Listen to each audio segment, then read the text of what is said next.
Le feu avait faibli. Gideon Marsh était assis à la table en bois brut au centre de sa cabane. La seule lumière dans la pièce provenait des dernières braises orangées du poêle en fonte.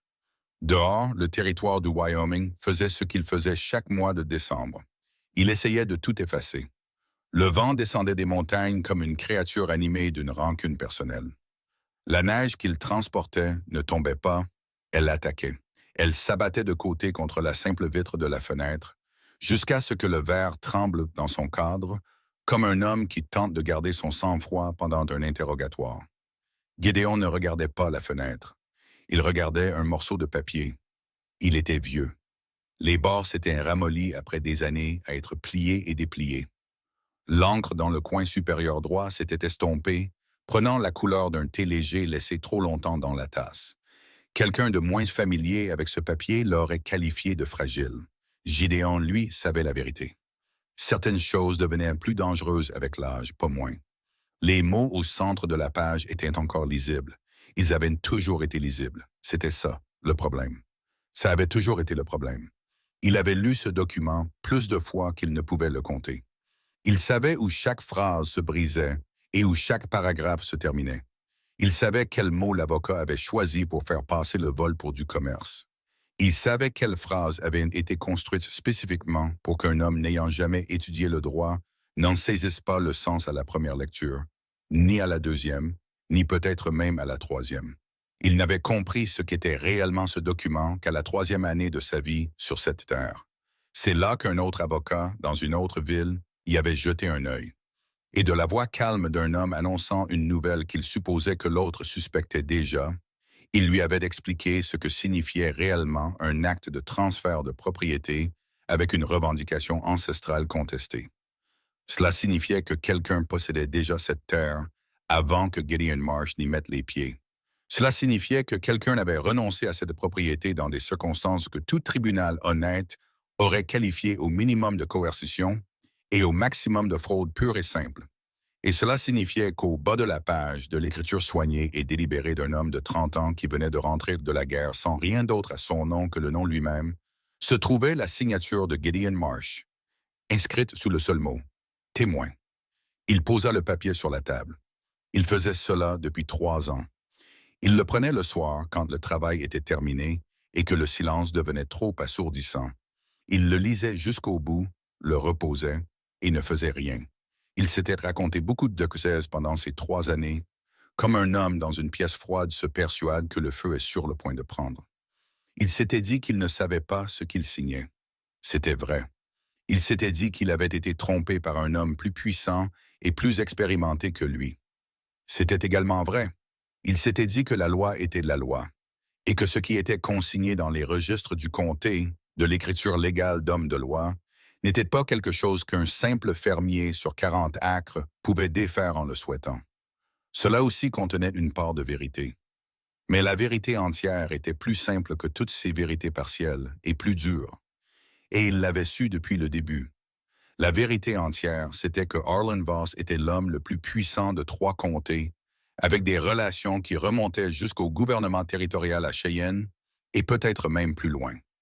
Et que Gideon Marsh était un fermier vieillissant au bout du monde, avec un mauvais genou et une réputation encore pire de solitaire.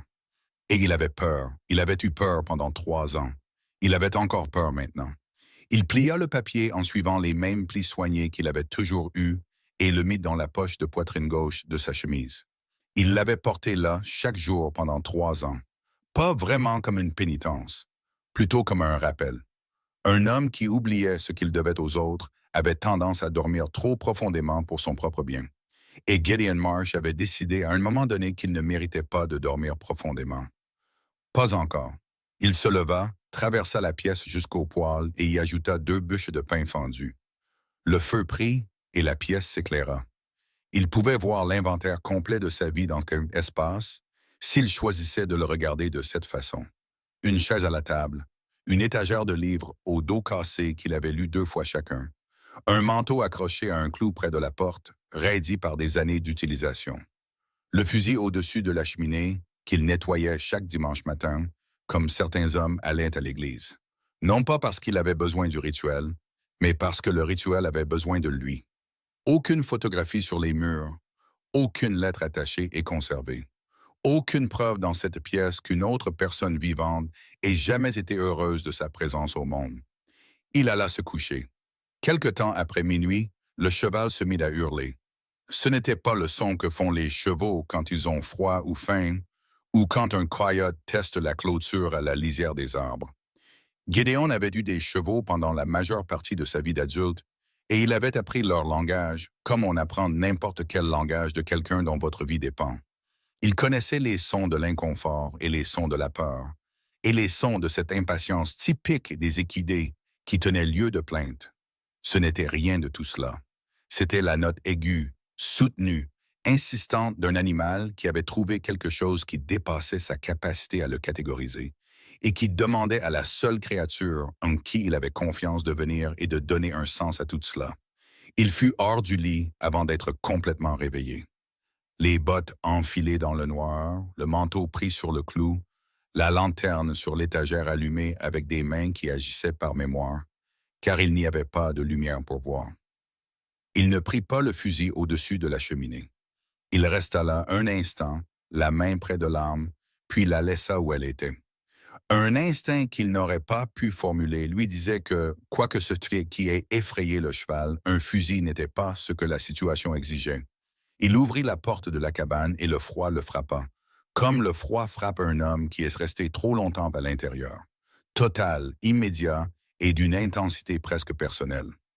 La température avait encore baissé pendant son sommeil, et le vent soufflait maintenant en courtes rafales brutales qui trouvaient chaque interstice de son manteau et chaque centimètre de peau exposé, et s'y acharnaient méthodiquement.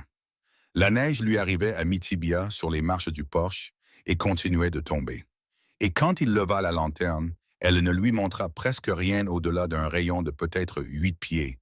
Juste du blanc, juste du vent, juste les vagues formes sombres des poteaux de clôture à la limite de la visibilité, tenant bon. Il suivit le son de son cheval à travers la cour. L'animal avait forcé le loquet de la porte de l'écurie, un lourd loquet en fer que Gédéon avait installé lui-même 3 hivers auparavant, précisément parce que le cheval avait un talent pour ouvrir les loquets quand il était très motivé. Il se tenait à 20 pieds de l'écurie, et en pleine tempête, les sabots plantés, immobile, ne le regardant pas quand il s'approcha. Il regardait le sol. Il leva la lanterne et regarda ce que le cheval regardait. La forme dans la neige était assez grande pour que sa première pensée, la pensée animale immédiate qui arrive avant que l'esprit rationnel ne puisse intervenir, soit un ours. Quelque chose au fond de son cerveau examina la masse et chercha l'explication la plus proche. Mais les ours ne portaient pas de mocassins. Les ours n'avaient pas de mains, et les mains qu'ils pouvaient voir, à moitié submergées dans la neige de chaque côté de ce corps vaste et immobile, étaient des mains humaines. Les poignets au-dessus étaient enveloppés de bandes de tissu déchirées qui avaient été des liens, coupés ou brisés avec une force énorme, si l'on en jugeait par les extrémités effilochées et noircies. La peau au-dessus de ces bandages improvisés était déchirée à des endroits qui ne saignaient plus, uniquement parce que le froid avait fait ce que la pression n'avait pas fait. Il s'agenouilla dans la neige à côté d'elle. Il pressa 2 doigts sur le côté de son cou, sous l'angle de la mâchoire, cherchant un pouls comme un infirmier de terrain dans une autre guerre lui avait appris à le faire, fermement et sans hésitation, car l'hésitation à ce moment-là était une forme d'échec en soi. Il trouva ce qu'il cherchait. C'était faible, c'était lent, c'était irrégulier d'une manière qui l'inquiétait, mais c'était là. Et là était la seule chose qui comptait à ce moment-là. Il passa ses bras sous elle et la souleva. L'effort lui demanda tout ce qu'il avait, et puis encore plus. Il n'était pas un petit homme, et les années de travail solitaire sur cette terre lui avaient préservé plus de ce que l'armée avait bâti en lui qu'il ne se l'attribuait parfois. Mais ce n'était pas une situation ordinaire, et elle n'était pas une personne ordinaire. Elle était bâtie comme le paysage d'où elle venait, avec une densité et une solidité qui n'avaient rien à voir avec le simple poids, mais tout à voir avec la qualité de ce dont elle était faite. De la même manière que le bois d'un vieil arbre est différent au toucher que celui d'un arbre plus jeune, plus lourd, plus dense au toucher, plus résistant à tout. Il la souleva du sol. Il se tourna vers la cabane. Il marcha. Chaque pas dans la neige était une négociation distincte avec le vent, le froid et la force défaillante de ses bras et de ses jambes. Il ne pensait pas à la distance. Il pensait au prochain pas, puis à celui d'après, ce qui était la seule façon dont il avait jamais réussi quoi que ce soit de valable dans sa vie. Il la fit passer par la porte. Il la déposa sur le sol devant le poêle aussi doucement qu'il le put, ce qui n'était pas très doucement à la fin, car ses bras n'avaient presque plus de force.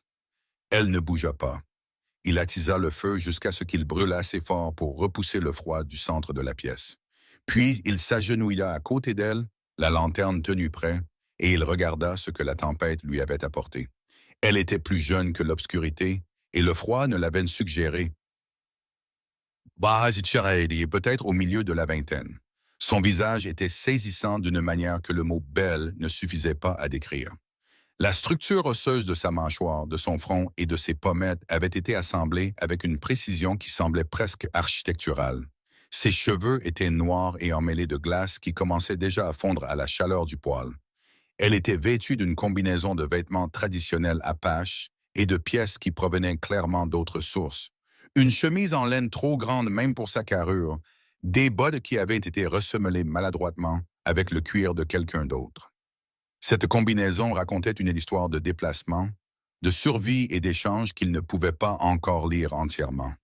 Il observa, avec l'attention détachée d'un homme menant une évaluation plutôt qu'une observation personnelle, qu'elle était remarquable par sa stature physique. Même allongée, elle occupait le sol comme certains paysages occupent le regard, complètement et sans excuse. Ses épaules étaient aussi larges que celles de la plupart des hommes qu'il avait connus.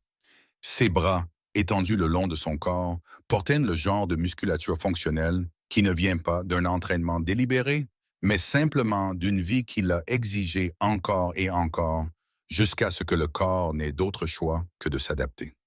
Il la tourna doucement sur le côté pour examiner son dos, et ce qu'il y trouva chassa tous les restes de son esprit. Il avait déjà vu des marques de fouet. La guerre lui avait fourni plus d'éducation sur les variétés de la cruauté humaine qu'il n'en avait jamais demandé ou voulu. Mais ces marques n'étaient pas le résultat de la colère ou de la frénésie. Elles avaient été appliquées avec une méthodologie délibérée et organisée.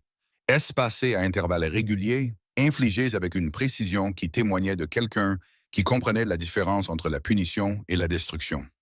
Quelqu'un qui avait voulu infliger le maximum de douleur durable tout en gardant le sujet en vie et physiquement fonctionnel. C'était la marque d'un type particulier de cruauté, le pire, celui qui est patient.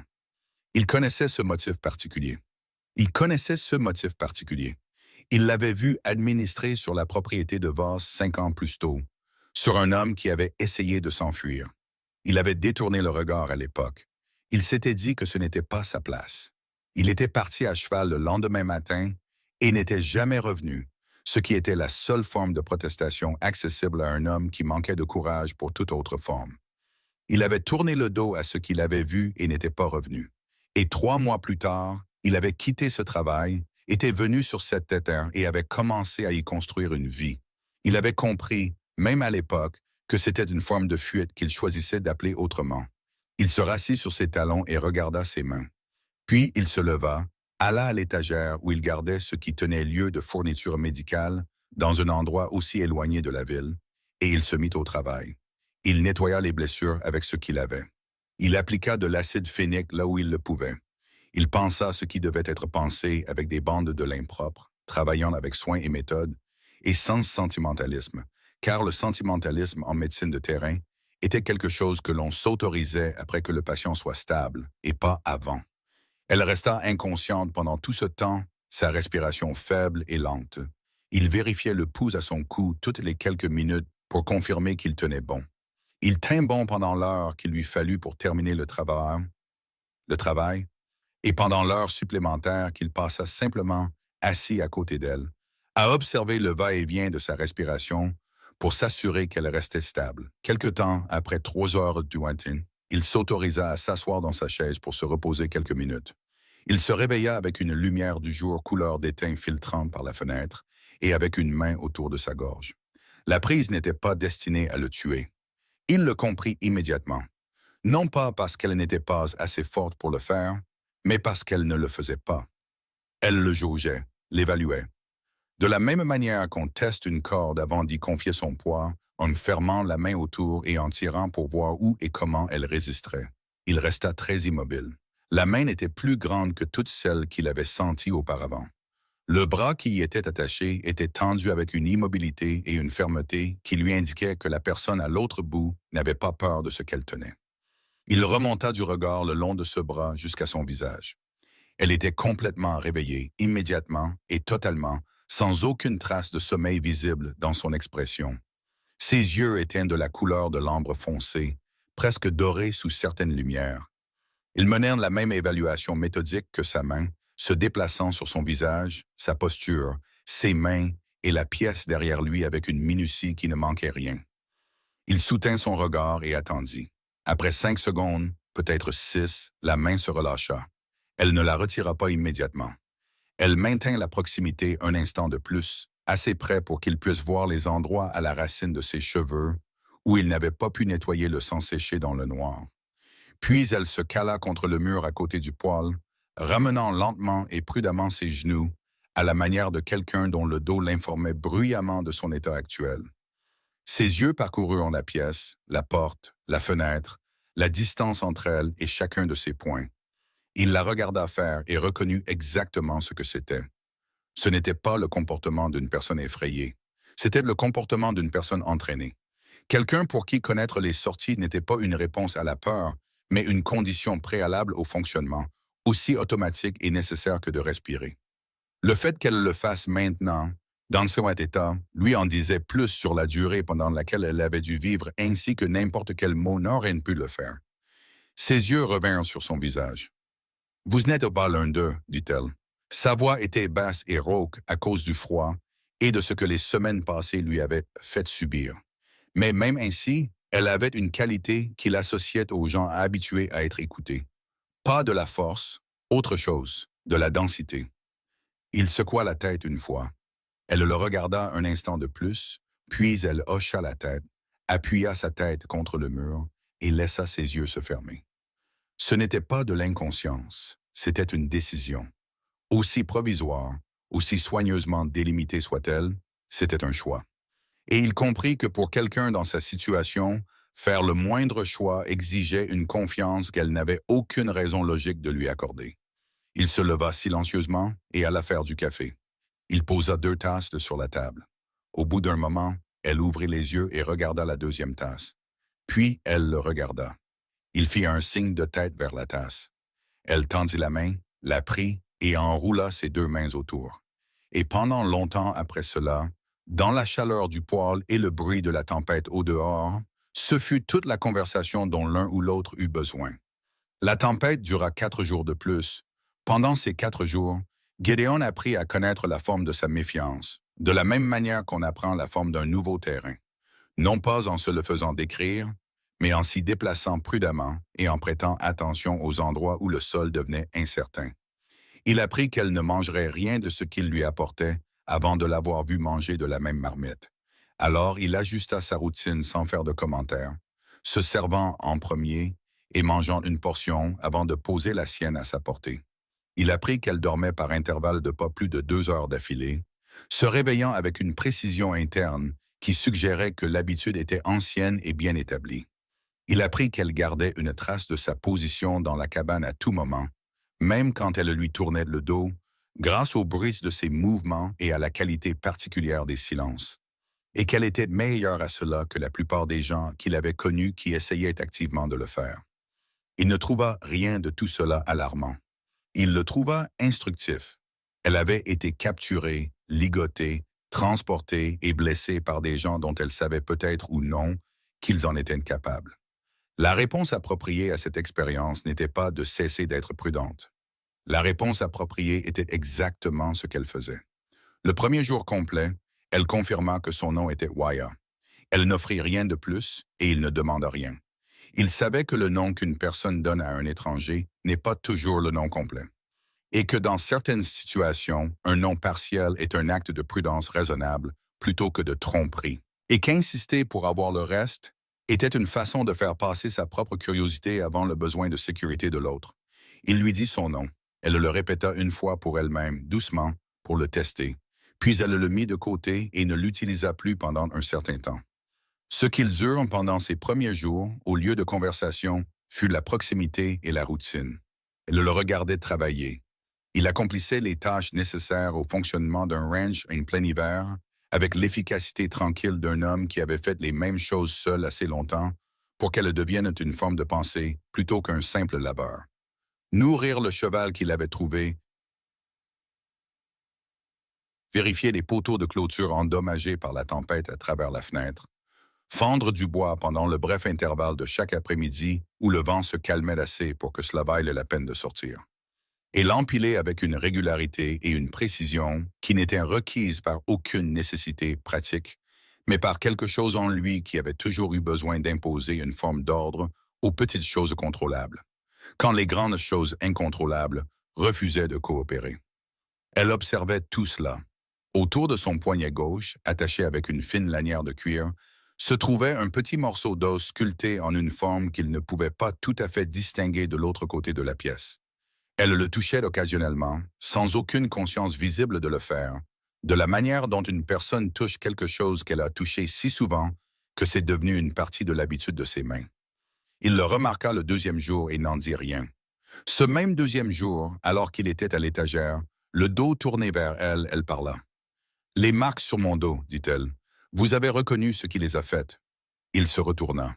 Elle l'observait avec les mêmes yeux ambrés et immobiles qu'elle portait surtout, et son visage arborait l'expression qu'il commençait à comprendre comme étant son expression par défaut.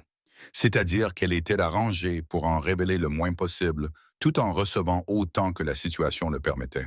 « Oui, dit-il. Alors vous savez de quels hommes il s'agissait? »« Oui. » Une pause, dit-il. Le feu, le vent dehors faisant son long bruit circulaire contre le toit. « Et vous m'avez fait entrer quand même, dit-elle. Ce n'était pas formulé comme une question, et elle ne le livra pas comme tel. C'était une observation qu'elle lui présentait, attendant de voir comment il y répondrait. « Je ne savais pas de quels hommes il s'agissait avant de vous avoir déjà soulevé du sol, dit-il. Après ça ne semblait plus être un choix que je devais faire. Ça semblait être une chose qui avait déjà été décidée. » Elle le regarda un instant de plus. Puis elle se retourna vers la fenêtre et le sujet parut clos. Mais ce soir-là, il remarqua que la position dans laquelle elle s'installait pour dormir s'était déplacée de plusieurs pieds vers le centre de la pièce, loin du mur contre lequel elle s'était pressée les 2 nuits précédentes. Une distance de peut-être 3 pieds. Il le remarqua et n'en dit rien. Le 3e jour, la température extérieure chuta encore plus et la neige s'intensifia. L'après-midi, il s'assit avec une paire de bottes dont la semelle gauche menaçait de se détacher depuis près de 6 semaines. Il avait la laine, la grosse aiguille et le fil ciré, et il se mit au travail avec l'irritation concentrée d'un homme confronté à une tâche qu'il avait trop longtemps reportée, sachant que ce report avait rendu le travail final plus difficile.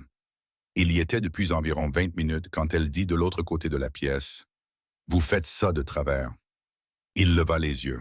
Elle ne le regardait avec aucune expression qu'il pouvait interpréter comme de la moquerie ou de la satisfaction.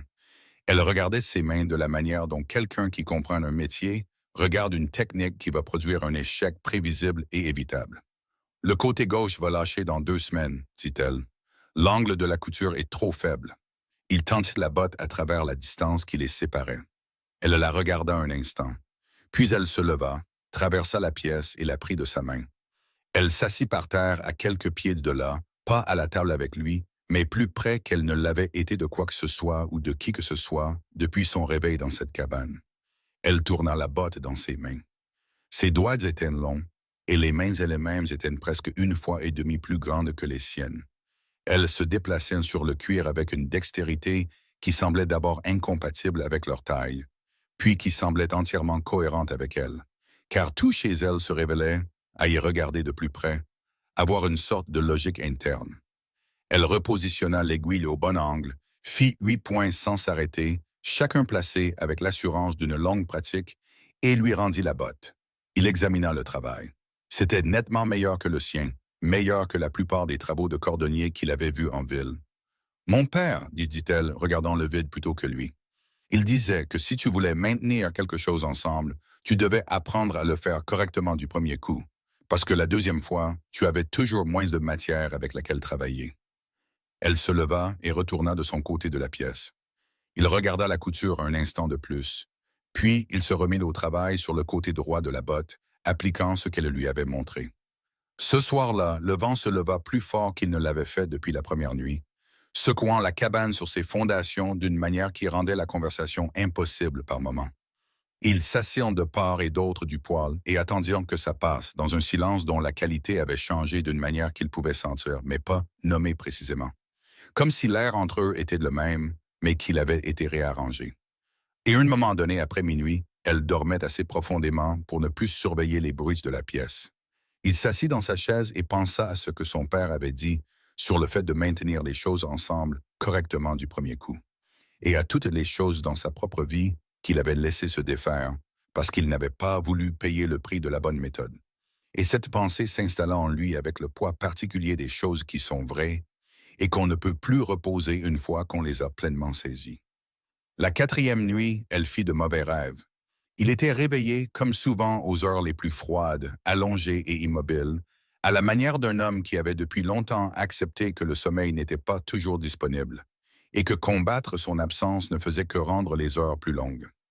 Il entendit sa respiration changer, passer du rythme profond du sommeil à quelque chose de plus rapide et de plus superficiel. Puis il l'entendit prononcer un nom dans l'obscurité de la cabane. Léa. Juste ce mot, pas fort, à peine articulé, plus une forme faite par le souffle qu'un son fait par la gorge. Mais il portait la gravité spécifique d'un nom qui signifiait quelqu'un d'irremplaçable. Et le son de ce nom dans le noir lui serra la poitrine d'une manière qu'il n'examina pas de trop près. Elle se réveilla d'elle-même. Il entendit l'expiration contrôlée d'une personne se forçant à revenir à la surface de la conscience et y restant par volonté plutôt que par disposition. Il ne bougea pas. Il garda les yeux sur le plafond sombre et sa respiration régulière. Après un long intervalle de silence qui avait une texture différente des silences précédents, elle parla dans la pièce. « Ma sœur, dit-elle, 16 ans, elle n'avait jamais quitté la vallée avant qu'il n'arrive. Avant que je sois prise, elle a été prise séparément. Ils ne nous ont pas gardés ensemble. » Une pause dans laquelle il pouvait entendre le vent et le crépitement occasionnel du feu.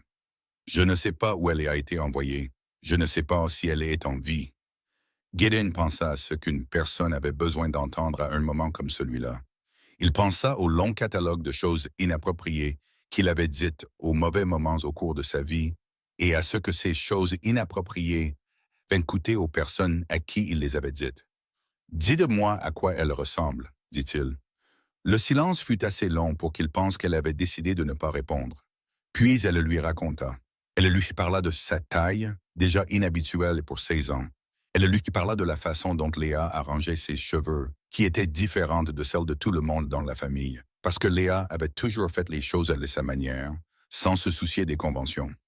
Elle lui parla de la petite cicatrice au-dessus du sourcil gauche, due à une chute quand elle avait 9 ans, et de la qualité particulière du rire de Léa, qui était trop grand pour son corps, arrivait sans prévenir, et avait pour effet de faire rire les gens autour, qu'ils aient eu l'intention de rire ou non. Il garda tout cela dans la partie de sa mémoire en laquelle il avait encore confiance. Quand elle eut fini, il dit « D'accord, juste ces 2 mots. » Mais il les pensait dans leur sens le plus plein et le plus engagé, et quelque chose dans la façon dont il les dit dut transmettre ce sens, car la qualité de son silence après cela fut différente de la qualité de son silence avant, le silence de quelqu'un qui a déposé quelque chose, plutôt que le silence de quelqu'un qui le tient encore et est incapable de le dire. Le 5e matin, la neige cessa de tomber. Il se réveilla dans un silence si complet après 4 jours de vent et de bruit qu'il lui fallut un moment pour comprendre ce qui était différent. La lumière à travers la fenêtre était le blanc vif et particulier d'un hiver du Wyoming qui avait fait valoir ses arguments et il était temporairement satisfait. Et le monde extérieur, quand il ouvrit la porte, était une étendue ininterrompue de blanc qui s'étendait des marches du porche jusqu'aux montagnes et semblait avoir effacé tout ce qui existait auparavant. Wire resta longtemps à la fenêtre sans parler. « Cette vallée, dit-elle finalement, je connais sa forme. » Il leva les yeux de la table. « Mon père me l'a décrite, dit-elle, de nombreuses fois. La façon dont la crête ouest se courbe à l'extrémité sud, le cours du ruisseau qui suit le terrain bas le long du pâturage sud. » Elle toucha la vitre du bout de 2 doigts, sans presser, juste en touchant. Il l'a décrite parce qu'il voulait que je puisse la trouver à partir de la seule description, si jamais j'en avais besoin. Il l'a décrite parce qu'elle était à nous, et il voulait que je sache ce que à nous signifiait. Gédéon posa ce qu'il tenait. Elle se détourna de la fenêtre et ses yeux se portèrent sur le mur derrière la table, sur le clou où l'acte de propriété avait été accroché pendant les 2 premières années où il avait vécu ici, avant qu'il ne le mette dans sa poche. Le clou était nu, il n'y avait rien dessus. Mais elle le regarda de la manière dont on regarde l'espace où quelque chose a été, quand la forme de l'absence en dit assez. Puis ses yeux se déplacèrent vers sa poitrine, vers la poche de poitrine gauche de sa chemise. Elle savait, ou elle le suspectait, avec une certitude suffisante pour que la différence n'importe pas. Il plongea la main dans sa poche, il sortit le papier plié et le posa sur la table entre eux. Il le laissa fermer. Elle le regarda longuement. Elle regarda la qualité usée des plis, la façon dont le papier avait été plié et replié tant de fois que les lignes de pliage s'étaient adoucies. Elle regarda sa main qu'il avait placée et ne le touchait plus. Elle regarda la table entre eux, la qualité particulière de l'espace entre sa main et le document. Et puis elle traversa la pièce et le déplia elle-même. Il la regarda lire. Elle le parcourait lentement et avec une attention totale, suivant chaque ligne avec la concentration minutieuse de quelqu'un qui avait appris l'anglais par nécessité fonctionnelle, et le lisait sans les raccourcis qui viennent d'une vie d'immersion. Il la regarda déchiffrer le langage juridique, les clauses, les termes du transfert. Il la regarda atteindre la section décrivant la propriété, et il vit dans la brève immobilité de son visage qu'elle reconnaissait les points de repère. Le document décrivait les mêmes points de repère que son père lui avait donnés dans sa propre langue, à des années de distance. Elle arriva au bas de la page. Son doigt se déplaça vers la marque dans le coin inférieur gauche. Pas une signature, une empreinte de main rendue à l'encre passée. La marque d'un homme qu'on avait amené à une table et à qui on avait dit de faire sa marque sur un document dans une langue qu'il ne lisait pas entièrement, administré par des gens qui n'avaient aucune intention de le traduire fidèlement. Son doigt reposa un instant sur cette empreinte. L'empreinte de la main de son père, faite un jour où il avait cru qu'elle signifiait toute autre chose. Puis ses yeux se déplacèrent vers la droite, vers la ligne du témoin et le nom qui y était écrit. Elle leva les yeux vers lui. Il ne détourna pas le regard. « Je l'ai signé, dit-il. » Sa voix était égale et il la maintint ainsi délibérément, et car ce n'était pas un moment pour l'émotion dans son discours. Elle méritait la version simple. J'avais 30 ans et je venais de rentrer de la guerre sans rien. Arlon Voss m'a dit que c'était un document d'arpentage nécessitant un témoin lettré pour le registre du comté. Je l'ai signé sans le lire entièrement. J'aurais dû le lire. Il s'arrêta un instant, puis il dit « Ce n'est pas une excuse, c'est seulement le récit véridique de ce qui s'est passé. » La pièce était très silencieuse. Le poêle faisait ses petits bruits. Dehors, quelque part dans la distance blanche, un oiseau chanta une fois, puis se tut. Elle le regarda fixement pendant un long moment. Il resta sous ce regard, sans bouger et sans rien ajouter à ce qu'il avait dit, car il n'y avait rien de plus à dire qui ne servirait qu'à le faire se sentir mieux, plutôt qu'à servir la vérité. Et elle méritait mieux que ça de sa part. Puis elle plia le papier. Elle le reposa sur la table, précisément là où il l'avait mis. Elle se dirigea vers la fenêtre et se tint le dos tourné, regardant la vallée blanche, la forme de la crête ouest et la ligne gelée du ruisseau dans le pâturage sud. Tout était encore là, exactement comme son père l'avait décrit. La terre se souvenant de tout ce qui s'y était passé, que les gens qui s'y trouvaient actuellement s'en souviennent ou non. Elle resta là un long moment. Il s'assit dans sa chaise et attendit. Quand elle parla enfin, sa voix était la même que toujours, contrôlée, égale, et ne révélant que ce qu'elle choisissait de révéler. Mais en dessous, si l'on y prêtait la bonne attention, il y avait quelque chose de nouveau. Un poids supplémentaire, le poids d'une blessure qui n'existait pas 1 heure auparavant. Il a fait confiance au papier, dit-elle.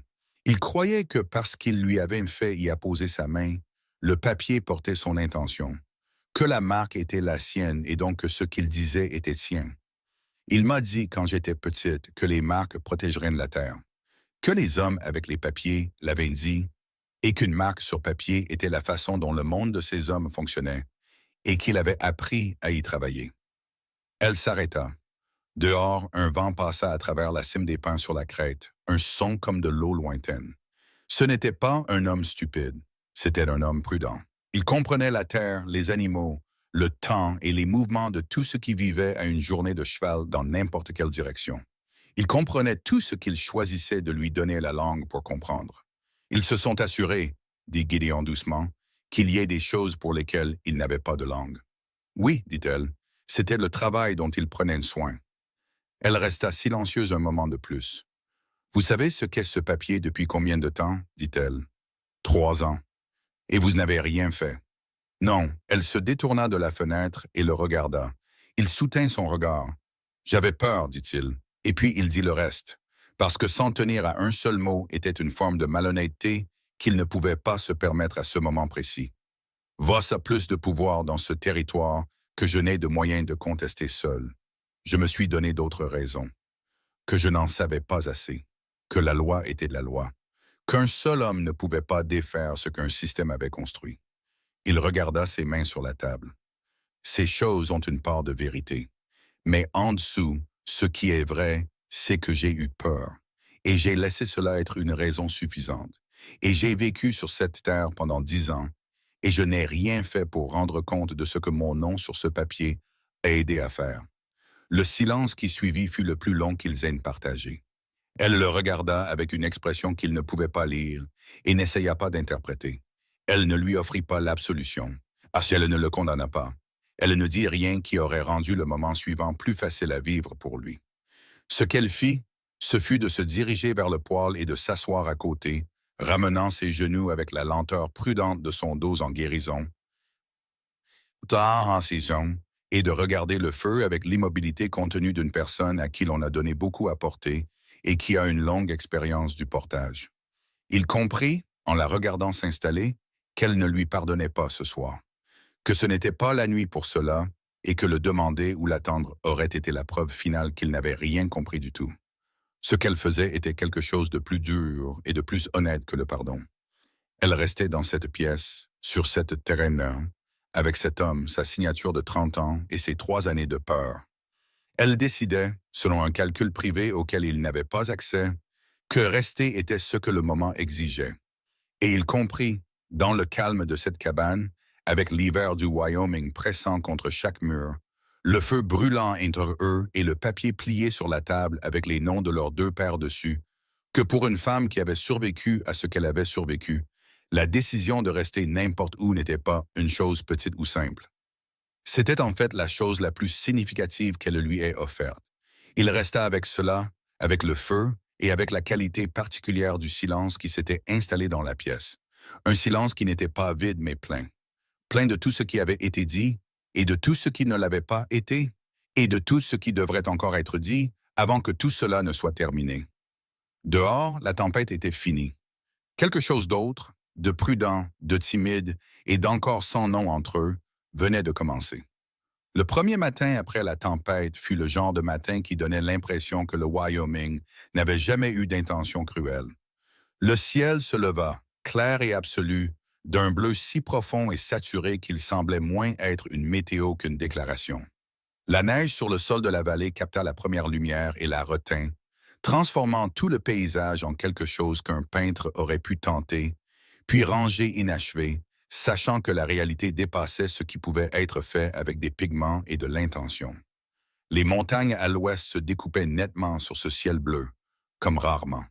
Chaque ligne de crête était définie, chaque ombre fraîche tracée avec précision, comme si la tempête avait nettoyé l'air de tout ce qui était impur, ne laissant que les formes essentielles des choses. Gideon était dehors avant le lever du jour, brisant la glace de l'abreuvoir, vérifiant les dommages sur la clôture, faisant le travail qui s'accumule toujours pendant une période de mauvais temps. Le froid était encore vif, du genre qui fait mal à l'intérieur du nez dès la première respiration et s'installe dans les doigts en quelques minutes d'exposition. Mais c'était un froid propre maintenant, sans vent, et il y avait une qualité dans le silence qu'il produisait que Gideon avait toujours trouvé, malgré tout, proche du réconfort. Il entendit la porte de la cabane.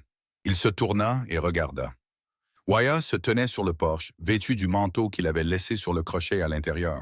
Son manteau qui lui arrivait à mi-cuisse et la serrait aux épaules d'une manière qui aurait été presque comique dans tout autre contexte. Elle avait les mains le long du corps et regardait la vallée avec une expression qu'il n'avait jamais vue sur son visage auparavant.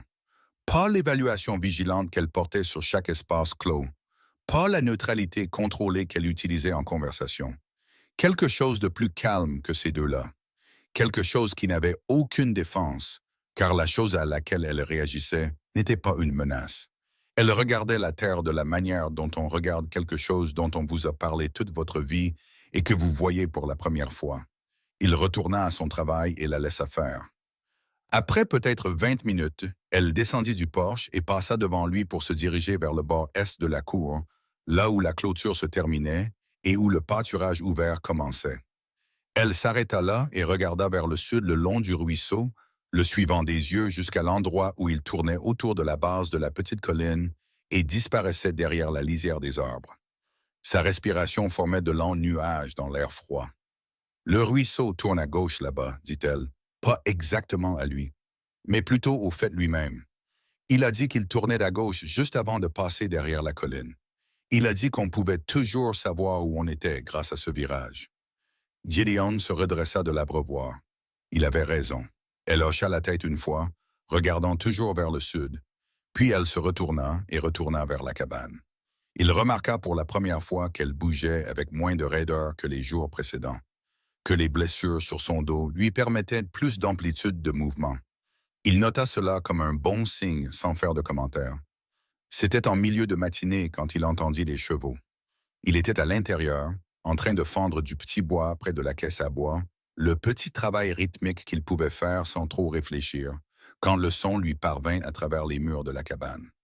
Pas un cheval, plusieurs, se déplaçant à une allure déterminée sans être urgente.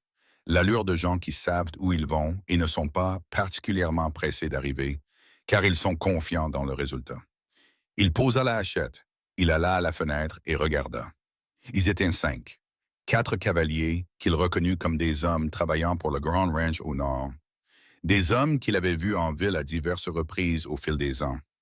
Le genre d'hommes dont les visages portaient le vide spécifique de ceux qui avaient décidé il y a longtemps que leur propre jugement n'était pas l'instrument pertinent. Et en tête du groupe, montant un cheval gris qui avait coûté plus cher que ce que Gideon avait payé pour l'ensemble de ses 40 acres, se trouvait Arlen Voss. Gideon n'avait pas vu Voss de près depuis près de 4 ans. L'homme était plus lourd qu'avant et les cheveux à ses tempes étaient devenus complètement argentés. Il les portait comme il portait tout, comme la preuve d'un certain type de succès. Il montait bien à cheval, il l'avait toujours fait. Il y avait quelque chose dans la façon dont Voss occupait l'espace, n'importe quel espace, qui suggérait que l'espace l'avait attendu et était heureux de son arrivée. À côté de lui, sur un cheval plus petit, chevauchait un homme que Gideon mit un moment à reconnaître. Puis il le reconnut.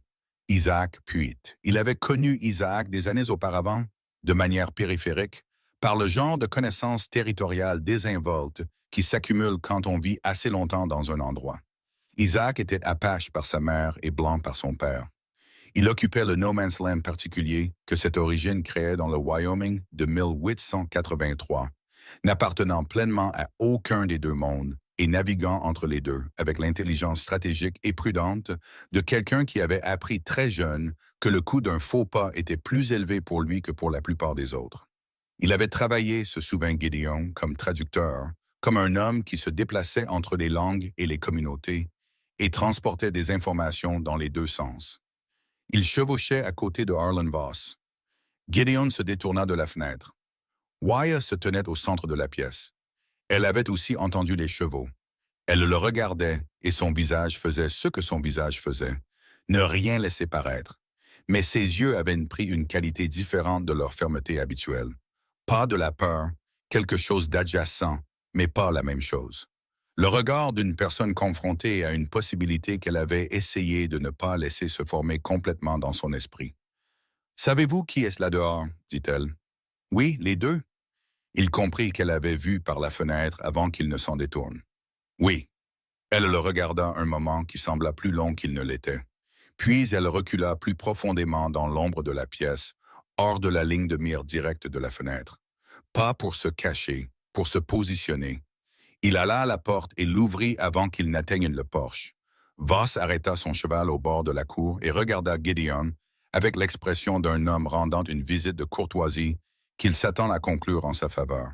« Gideon, dit-il. » Sa voix était la même que toujours, chaude et mesurée, et contenant sous ces deux qualités l'assurance absolue d'un homme qui n'avait jamais eu une conversation qu'il ne contrôlait pas. « Vous avez l'air en forme. L'hiver vous traite bien ici? » « Assez bien, dit Gideon. Bien et bien. Voss regarda la cour avec l'intérêt tranquille d'un homme qui possédait beaucoup et était habitué à évaluer tout ce qui se présentait à lui. J'ai entendu dire que vous avez eu de l'animation pendant de la tempête. Trouvez quelque chose sur votre propriété. J'ai trouvé une personne, dit Gideon. Sur ma propriété? Voss sourit. Le sourire ne changea rien dans ses yeux. Une façon de parler.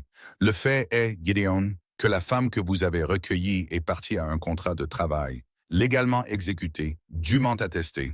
Elle a rompu ce contrat d'une manière qui crée certaines obligations légales. Il fit une pause.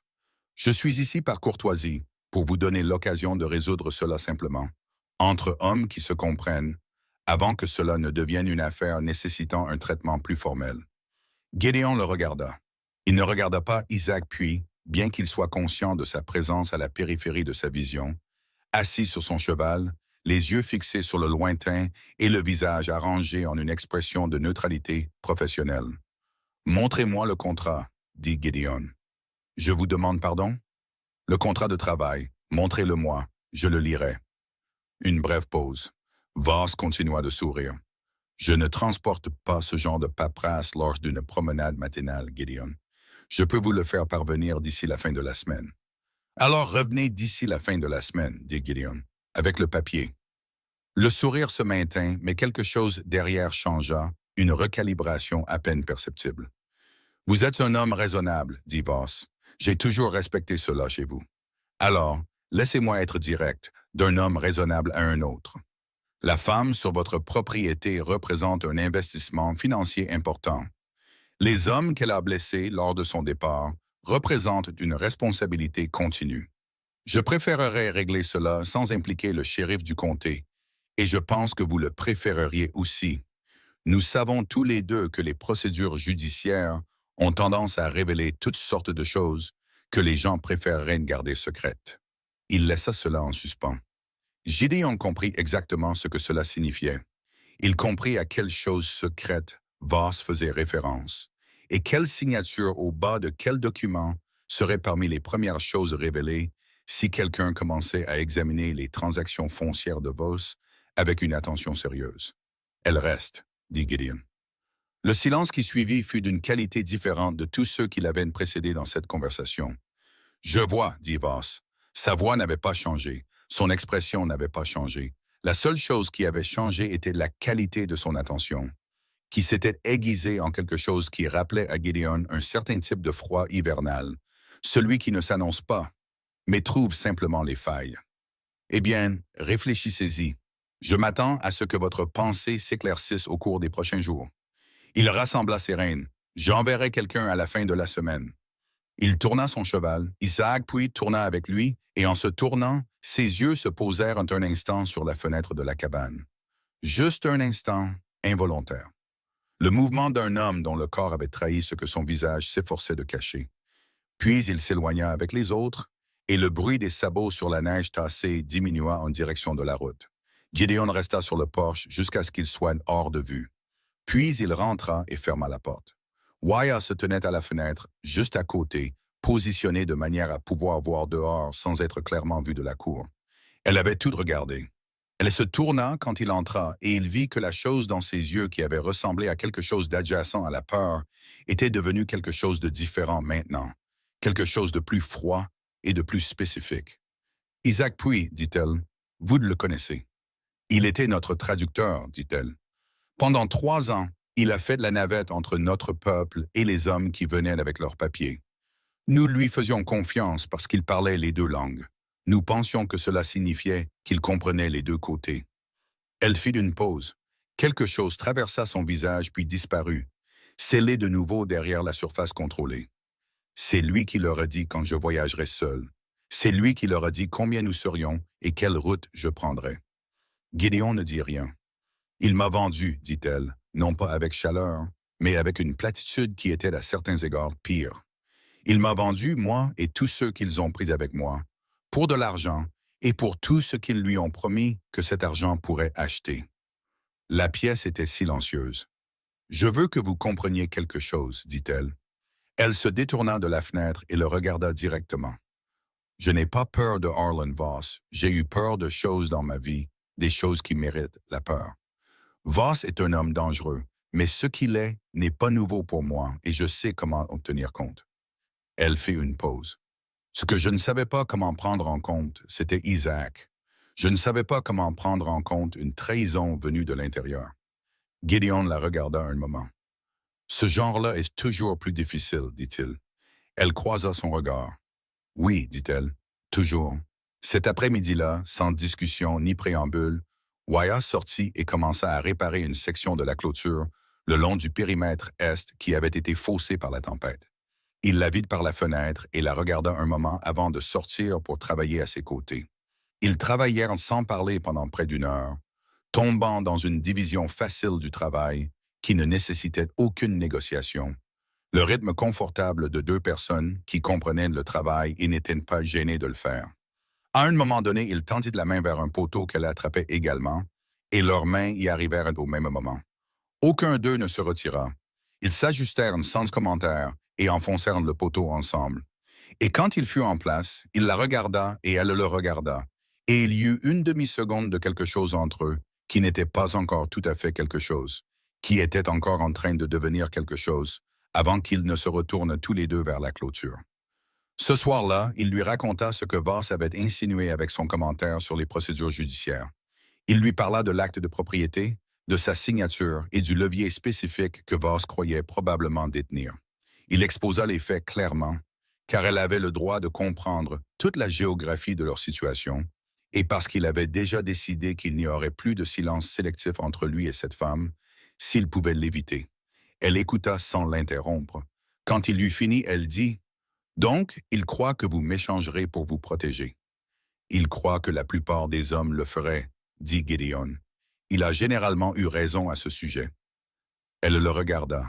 « Mais pas vous. »« Pas moi, dit-il bruyamment, pas cette fois. » Elle resta silencieuse un moment.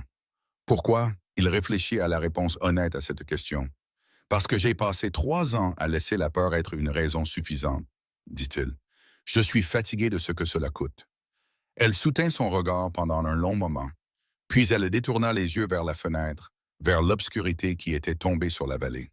« Voss n'attendra pas une semaine, dit-elle. Il a dit ça pour se donner de la marge. Il agira avant. »« Je sais, dit Gideon. Alors nous n'avons pas beaucoup de temps. »« Non, dit-il, nous n'en avons pas. » 3 jours passèrent. Pendant ces 3 jours, le monde extérieur à la cabane maintint sa clarté froide. Le ciel resta dégagé, les températures chutant davantage chaque nuit et ne se rétablissant que partiellement chaque jour.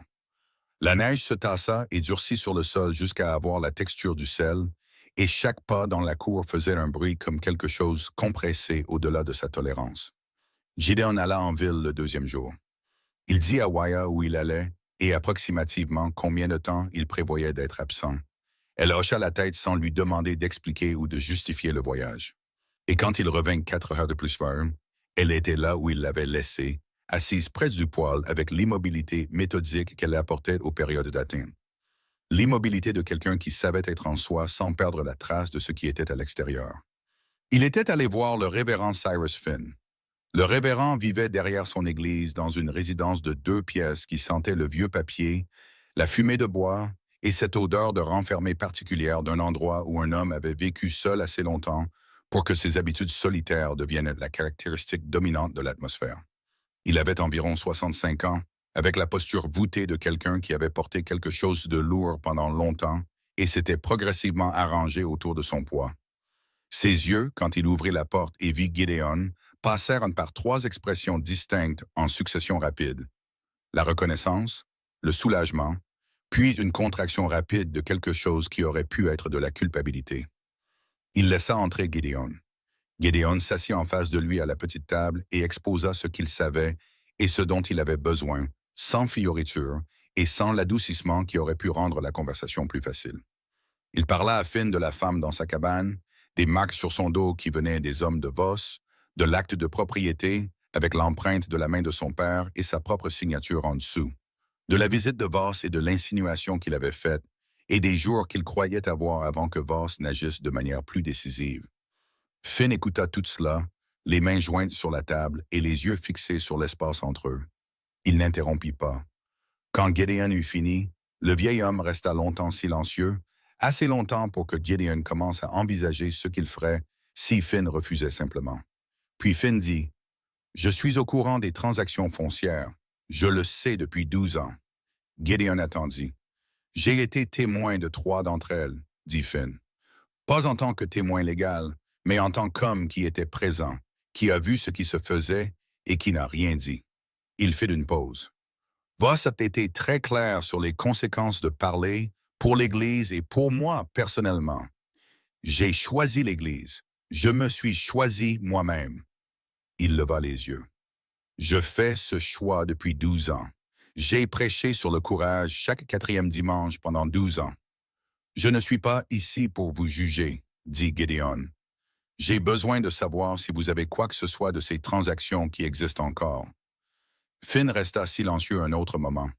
Puis il dit, « Revenez demain soir seul après la tombée de la nuit. » Le soir du 3e jour, alors que la température extérieure chutait vers son extrême nocturne, Gideon s'assit en face de Waya à la table. Ils eurent la conversation qui se préparait depuis la nuit, où elle avait levé les yeux de l'acte de propriété avec l'empreinte de son père et avait trouvé son nom sur la ligne du témoin. Ce n'était pas une conversation que l'un ou l'autre avait planifiée ou programmée. Elle arriva comme certaines conversations nécessaires arrivent, du poids accumulé de l'espace partagé, du silence partagé et de la pression particulière des circonstances qui se resserraient vers un point. Ils avaient mangé, les assiettes avaient été débarrassées, et le feu allait bien. Dehors, la nuit était de ce cristal sombre et spécifique d'une nuit d'hiver dans les montagnes, quand le ciel est clair, le froid est vif, les étoiles extravagantes, et qu'il y a une qualité dans l'immobilité qui rend la pièce très petite et très complète. « Parlez-moi de votre père, » dit Gideon. Elle le regarda de l'autre côté de la table. La lumière de la lanterne était entre eux, et elle rendait les angles de son visage plus prononcés, les ombres plus profondes. Elle le regarda un long moment, avec l'attention évaluatrice qu'elle portait à tout. Puis quelque chose en elle se calma, une chose retenue se libéra, et elle commença à parler. Elle lui parla de Grey Elk de la manière dont on parle de quelqu'un qu'on a aimé et perdu, avec les détails spécifiques que la mémoire choisit de préserver plutôt que les généralités. La façon dont il se déplaçait dans l'obscurité de l'aube pour vérifier les chevaux avant que quiconque ne soit réveillé, sans hâte et en silence complet, même sur un sol qui faisait du bruit sous les pieds de tout le monde. La façon dont il pouvait lire le ciel 3 jours à l'avance, avec une précision qui lui avait semblé cérémonielle quand elle était jeune, et qui s'était révélée être une observation minutieuse et accumulée à mesure qu'elle grandissait et comprenait la différence. La façon dont il lui avait tout appris sur la terre, pas par l'instruction exactement, mais par la proximité et l'attention, en la promenant sur le même terrain à différentes saisons, jusqu'à ce qu'elle le comprenne comme elle comprenait son propre corps. Ce n'était pas un homme qui parlait beaucoup, dit-elle, mais ce qu'il disait valait la peine d'attendre. Elle regarda ses mains sur la table. Il disait que la terre n'appartenait pas aux gens qui marchaient un dessus. C'était l'inverse. Les gens appartenaient à la terre. Que la terre vous laissait vivre sur elle à cause de la façon dont vous la traitiez, et que si vous l'oubliez, elle trouverait un moyen de vous le rappeler. Gideon resta silencieux un moment. Il semblait être un homme qui comprenait la valeur des choses. Il comprenait tout, dit-elle, sauf le papier. Elle le dit sans amertume, ce qui le rendit plus douloureux que l'amertume ne l'aurait été. Il comprenait tout ce qu'il le laissait comprendre. Le feu fit son bruit. La nuit dehors fit son silence. « J'avais un frère, » dit Gideon. Il n'avait pas l'intention de le dire. C'est sorti de la qualité particulière de la pièce et du moment, de la façon dont certaines choses sortent quand les circonstances sont réunies. Pas comme un choix exactement, mais comme une fatalité. Plus jeune que moi de 6 ans, il s'appelait Thomas. Il m'a suivi dans l'armée parce que je ne lui ai pas dit de ne pas le faire. Je ne pensais pas qu'il irait si je ne l'invitais pas, et je ne pensais pas que c'était mon rôle de dire à un homme adulte quoi faire. Il s'arrêta. La flamme de la lanterne vacilla légèrement dans un courant d'air venu de quelque part, puis se stabilisa. Il n'est pas revenu. Et ça fait 16 ans que je cherche quoi faire de ce fait. Je n'ai pas trouvé de réponse satisfaisante. Wyatt le regarda de l'autre côté de la table. Son expression n'avait pas changé de manière visible, mais la qualité de son attention avait changé, était devenue quelque chose de plus personnel que son observation prudente habituelle. La réponse est qu'il n'y en a pas de satisfaisante, dit-elle. Il n'y a que la question, vous, et le temps qui vous est donné. Il la regarda. Mon père est parti, dit-elle. La terre sur laquelle il a marché est toujours là. Je suis toujours là.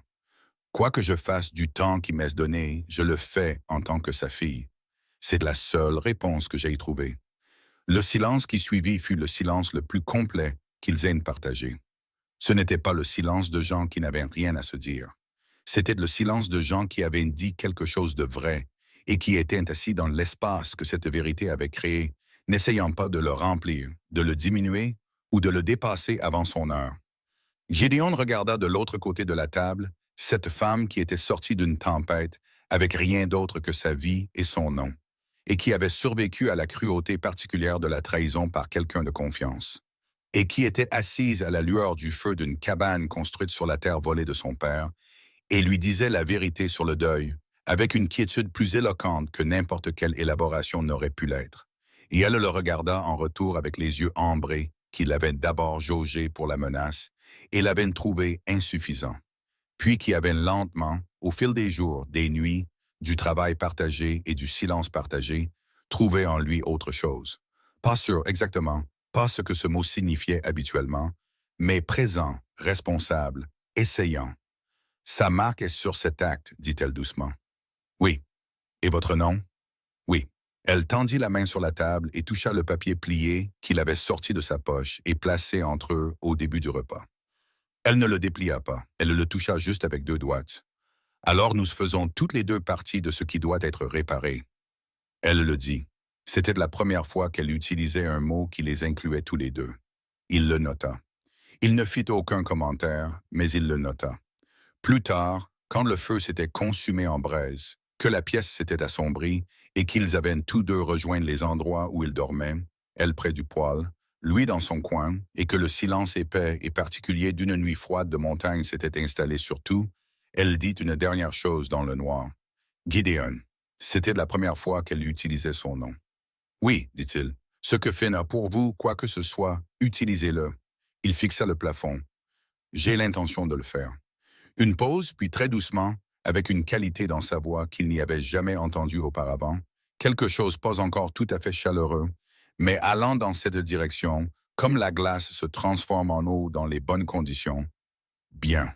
Il ne dormit pas pendant longtemps après cela. Il resta allongé dans le noir et pensa à la manière particulière dont le courage fonctionnait. Comment il n'était jamais disponible quand on en avait besoin dans le passé, et était toujours légèrement terrifiant quand il arrivait enfin dans le présent. Et comment la seule façon de l'accueillir était la même que pour affronter le pire du froid hivernal, en cessant de chercher à se réchauffer par la seule endurance et en choisissant plutôt d'aller vers le feu. Le soir suivant, il se rendit à la résidence du révérend Finn après la tombée de la nuit, comme convenu. Le vieil homme ouvrit la porte avant que Gédéon ne frappe, comme s'il avait attendu de l'autre côté. Il tenait d'un registre relié en cuir, assez vieux pour que la couverture soit devenue sombre et lisse à force d'être manipulée.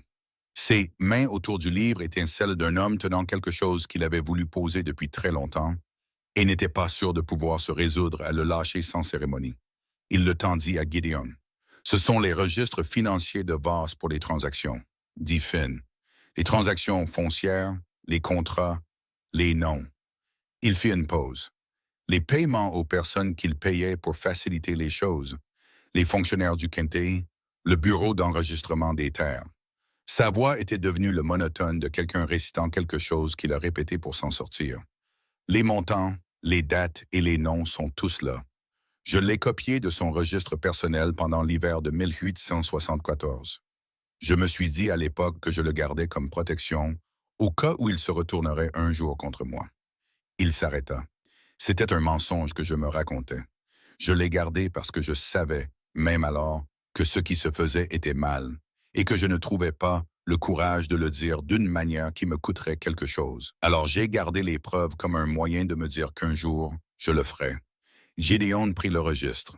Il était plus lourd qu'il n'en avait l'air, avec la gravité spécifique de ce qu'il contenait. Il y a des noms là-dedans, dit Finn, qui vous surprendront, et d'autres non. Gédéon le regarda. Isaac Puit. Finn ferma brièvement les yeux. Troisième page, 1881. Gédéon mit le registre sous son bras. Il regarda le vieil homme un moment, sa posture voûtée et ses mains qui avaient enfin lâché ce qu'elles tenaient. Son visage exprimait quelque chose de complexe. « Il n'est pas trop tard pour que ça compte, » dit Gédéon. « Si c'est une question que vous vous posez. » Finn le regarda. « Ne l'est-ce pas? » Gédéon y réfléchit honnêtement. « Je ne sais pas si ça rattrape le temps perdu, dit-il, mais je pense que ça compte maintenant. Je pense que ce que vous ferez la semaine prochaine comptera, peu importe ce qui s'est passé avant. » Le vieil homme hocha la tête, un petit mouvement, pas certain, mais engagé. Gédéon retourna dans le noir vers son cheval. Au-dessus de lui, les étoiles d'hiver étaient d'une abondance déraisonnable.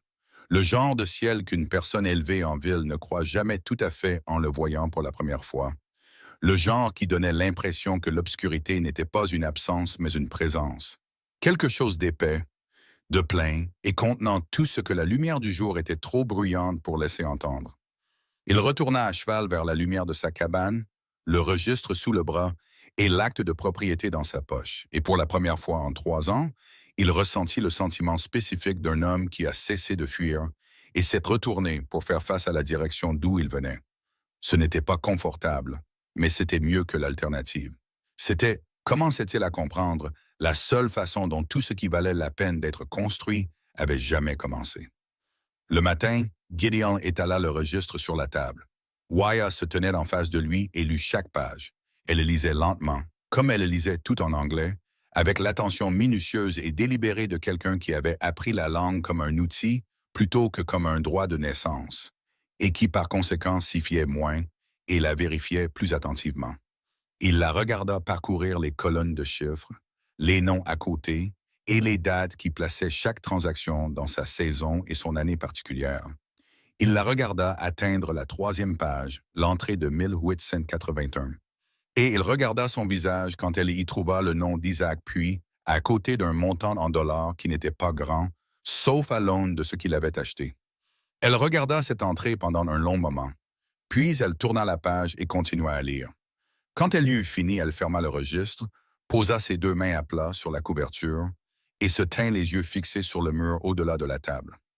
La lumière du matin entrait par la fenêtre, sous un angle bas d'hiver, et attrapait le côté de son visage, la ligne forte de sa mâchoire, l'endroit à sa tempe où une veine courait près de la surface. Et Gédéon la regarda dans cette lumière et comprit qu'il regardait une personne absorbée, toute l'ampleur documentée de ce qui avait été fait.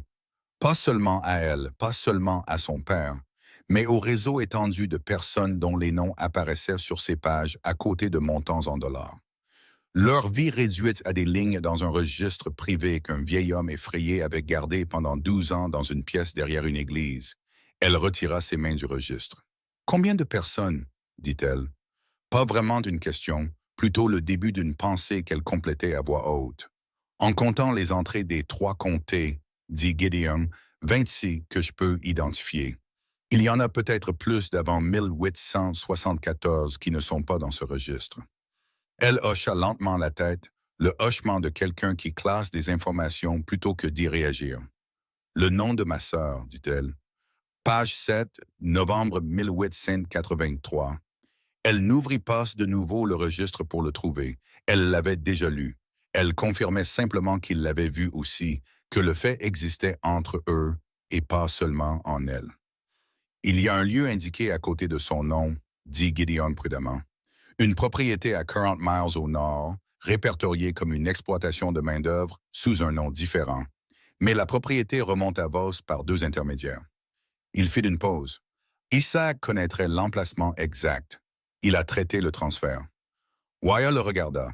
L'ombre de ses yeux dans la lumière du matin était très claire, très directe, et portait quelque chose qu'il comprit n'être pas une demande. C'était une déclaration de ce qu'elle avait l'intention de faire, indépendamment de toute autre considération offerte à lui comme une information plutôt que comme une question sur sa participation. « J'y vais, dit-elle. « Je sais, dit-il. Nous y allons tous les deux. » Elle le regarda un moment de plus. Quelque chose changea dans son expression.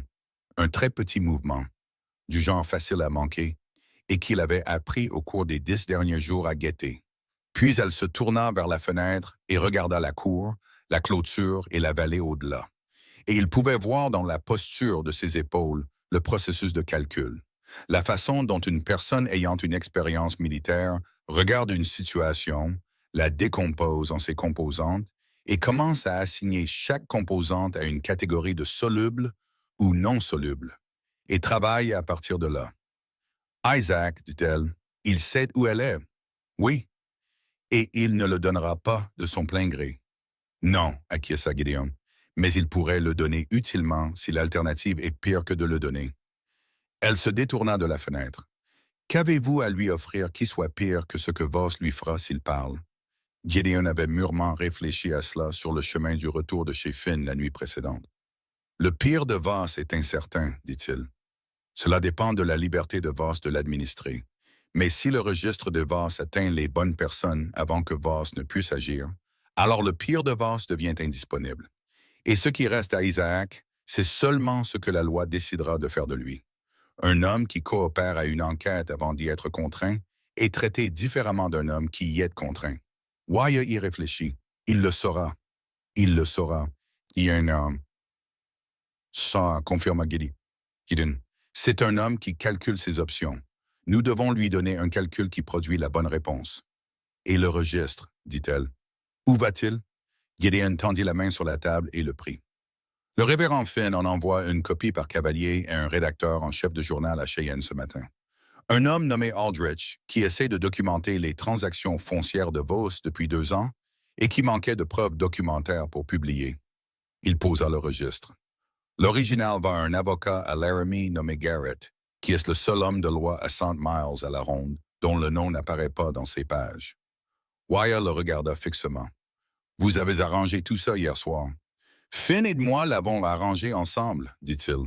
Il connaît les 2 hommes. Aldrich publiera d'ici la fin de la semaine si le matériel est ce que Finn dit qu'il est. Garrett peut déposer une injonction contre les transactions immobilières de Voss pendant qu'une enquête est ouverte. » Il fit une pause. « Rien de tout cela n'arrive assez vite pour aider Léa aujourd'hui. Le processus judiciaire prendra des mois, peut-être plus. Ce qui se passe aujourd'hui est différent de ce qui se passe dans les tribunaux. Les 2 sont importants. » Elle resta silencieuse un moment, puis elle dit « Vous avez mûrement réfléchi à cela. »« J'ai eu 12 ans pour y penser sans rien faire, dit-il. Je connais la forme du problème. » Quelque chose traversa son visage qui n'était pas tout à fait un sourire, mais qui en était de la famille. Puis ce fut parti, et elle était déjà en mouvement, se dirigeant vers le coin de la pièce où elle avait gardé ses quelques affaires pendant les jours de convalescence, les organisant avec la brièveté efficace de quelqu'un qui avait vécu une grande partie de sa vie dans des conditions qui exigeaient d'être prête. « Nous devrons bouger avant Voss, dit-elle. Vous avez dit qu'il n'attendrait pas 1 semaine. »« Je ne pense pas qu'il attendra au-delà de demain, » dit Gideon. « Alors aujourd'hui, dit-elle. Nous partons aujourd'hui. » Il la regarda un moment. Son dos était presque guéri, ou assez guéri. Les blessures profondes s'étaient refermées sous le traitement des 10 derniers jours, avec une vitesse qui l'impressionnait encore. Elle bougeait sans la prudence qu'elle avait montrée les premiers jours. Elle était, comprit-il, fonctionnellement prête, et la question de savoir si elle devait se reposer plus longtemps était une question à laquelle elle avait déjà répondu pour elle-même sans le consulter, ce qui était son droit. Aujourd'hui, acquiesça-t-il, il alla trouver Isaac Puitt.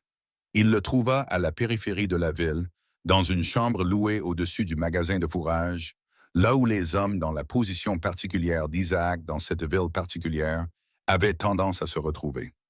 Ni assez pauvre pour la pension de famille à l'extrémité sud, ni assez établi pour l'hôtel. Isaac ouvrit la porte au 2e coup, et son visage, en voyant Gideon, passa par une séquence rapide d'expression avant de se fixer sur la neutralité prudente que Gideon l'avait vu porter à cheval à côté de Voss 3 jours plus tôt. « Marsh, dit-il, J'ai besoin de 5 minutes, dit Gideon. Isaac regarda derrière lui vers la cage d'escalier et la porte de la rue en bas. Puis il recula et laissa Gideon entrer.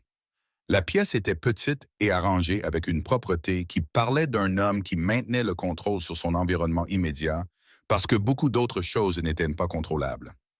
Isaac s'assit sur le bord du lit. Gideon resta debout. Il posa le registre sur la table à côté de la porte et regarda les yeux d'Isaac s'y poser et y rester. La copie de Finn, dit Isaac, sa voix était plate. Vous saviez qu'il l'avait. Je savais qu'il avait vu des choses. Je soupçonnais qu'il les avait écrites. Finn est le genre d'homme qui écrit des choses et qui manque ensuite de courage pour les utiliser. Il leva les yeux du registre vers le visage de Gideon. Jusqu'à maintenant, apparemment. L'original est en route pour Laramie, dit Gideon. Une copie part pour Cheyenne aujourd'hui. Le rédacteur en chef de la Territorial Gazette attend des documents depuis 2 ans. Il regarda Isaac traiter l'information. Voss le saura d'ici la fin de la semaine, peut-être plus tôt, s'il a quelqu'un sur la route postale, ce que je suppose qu'il a. Isaac resta silencieux un moment. « Que voulez-vous de moi? » « Leah Stonehorse, dit Gideon, l'emplacement, et vous viendrez avec nous pour le confirmer, car je ne me fie pas à une simple description. » Le silence dans cette petite pièce était lourd. Isaac regarda le registre. Il regarda ses propres mains qui reposaient sur ses genoux avec une immobilité qui lui coûtait quelque chose. C'était un homme en train de calculer, exactement comme Gideon l'avait anticipé, faisant le bilan de sa situation par rapport à ses options et arrivant à la seule somme qui avait du sens. « Si Voss tombe, dit Isaac prudemment, mon nom est dans ce registre. »« Votre nom est dans ce registre de toute façon, » dit Gideon. « La question est de savoir si votre nom figure également dans le dossier de l'enquête en tant que témoin coopérant ou seulement en tant que sujet de celle-ci. » Plus de silence. « Elle ne me pardonnera pas, dit Isaac. » Et c'était étrange car sa voix, quand il le dit, n'était pas celle d'un homme soucieux de sa propre réputation. C'était la voix d'un homme disant une vérité avec laquelle il ne s'attendait pas à ce qu'on argumente. Isaac resta silencieux un long moment. Puis il plongea la main dans son manteau et posa un papier plié sur la table à côté du registre. « Ma femme a trouvé ça dans mes affaires la semaine dernière. Elle ne m'a pas parlé depuis. Je ne sais pas où elle est allée. » Il regarda le papier. « Ce sont les documents de transfert pour Leah Stonehorse. Je les ai gardés parce que je gardais tout. Je ne savais pas à l'époque que garder tout finirait par avoir de l'importance de cette manière particulière. » Il fit une pause. L'emplacement est écrit au dos. Isaac leva les yeux vers lui et pendant un instant, sous la surface prudente et stratégique de l'homme qui avait survécu en sachant de quel côté le vent soufflait et en se positionnant en conséquence, Gideon put voir l'esquisse de quelqu'un de plus jeune. Quelqu'un qui avait fait un choix dans un mauvais moment et qui vivait depuis dans ses conséquences. « Je vous y emmènerai, dit Isaac. » Ils partirent à cheval dans l'heure, tous les trois, Gideon, Wyatt et Isaac. Isaac en tête, car il connaissait la route et parce que le mettre en tête était la déclaration la plus claire possible des termes de sa participation. Le froid était vif mais pas brutal. L'air s'était réchauffé de quelques degrés par rapport à son extrême nocturne et le ciel était du même bleu profond et clair qu'il l'avait été depuis la fin de la tempête.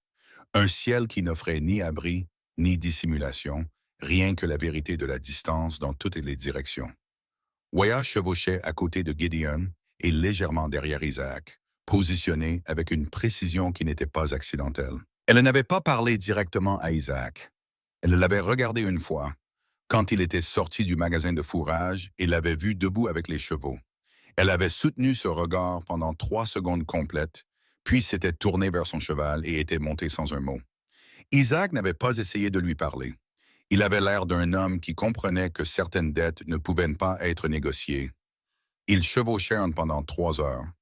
Le terrain au nord de la ville était plus accidenté que la vallée, le sol montant et descendant en une série de longues crêtes qui couraient à peu près d'est en ouest et obligeaient le sentier à serpenter entre elles plutôt qu'à couper droit.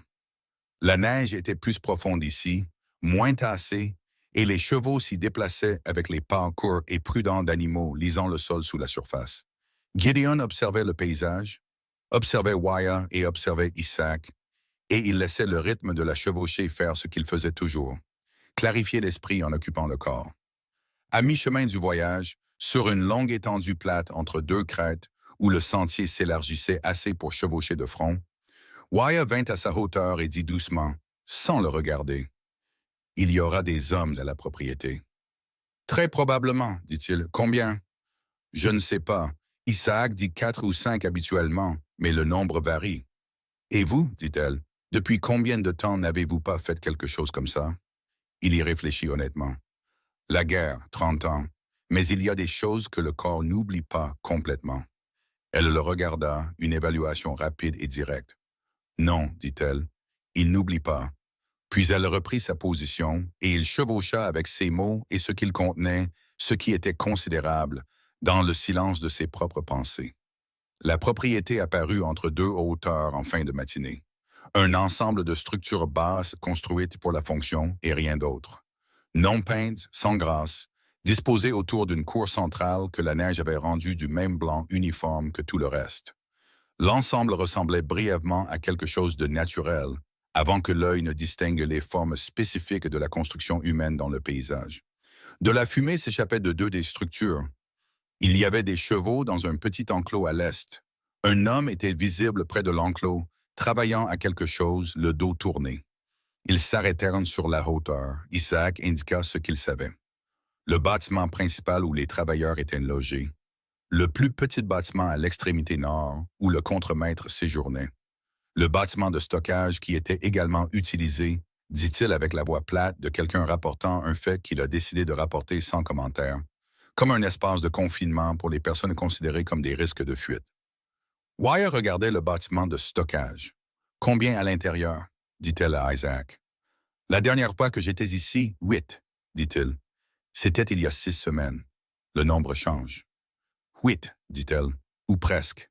Elle regarda le bâtiment un instant de plus, puis elle regarda Gideon. Le regard portait tout ce qu'il s'était dit et tout ce qu'il n'avait pas dit. Le registre et l'acte de propriété, et les noms dans les deux. Les nuits dans la cabane, la lumière du matin, et le virage du ruisseau que son père lui avait décrit pour qu'elle sache toujours où elle était. Et sous tout cela, quelque chose de plus simple et de plus immédiat. Le regard de deux personnes qui ont décidé de faire une chose difficile ensemble et qui confirment que la décision tient toujours. Il hocha la tête, ils descendirent.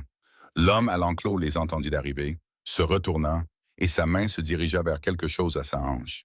Puis il vit Gideon et s'arrêta, car Gideon était un homme blanc à cheval et la situation exigeait une évaluation différente de celle que le réflexe permettait. Cette demi-seconde de recalibrage fut suffisante. Gideon était descendu de son cheval et la conversation avait changé avant que l'homme n'ait terminé son évaluation initiale. Gideon ne toucha pas à l'arme à sa propre hanche.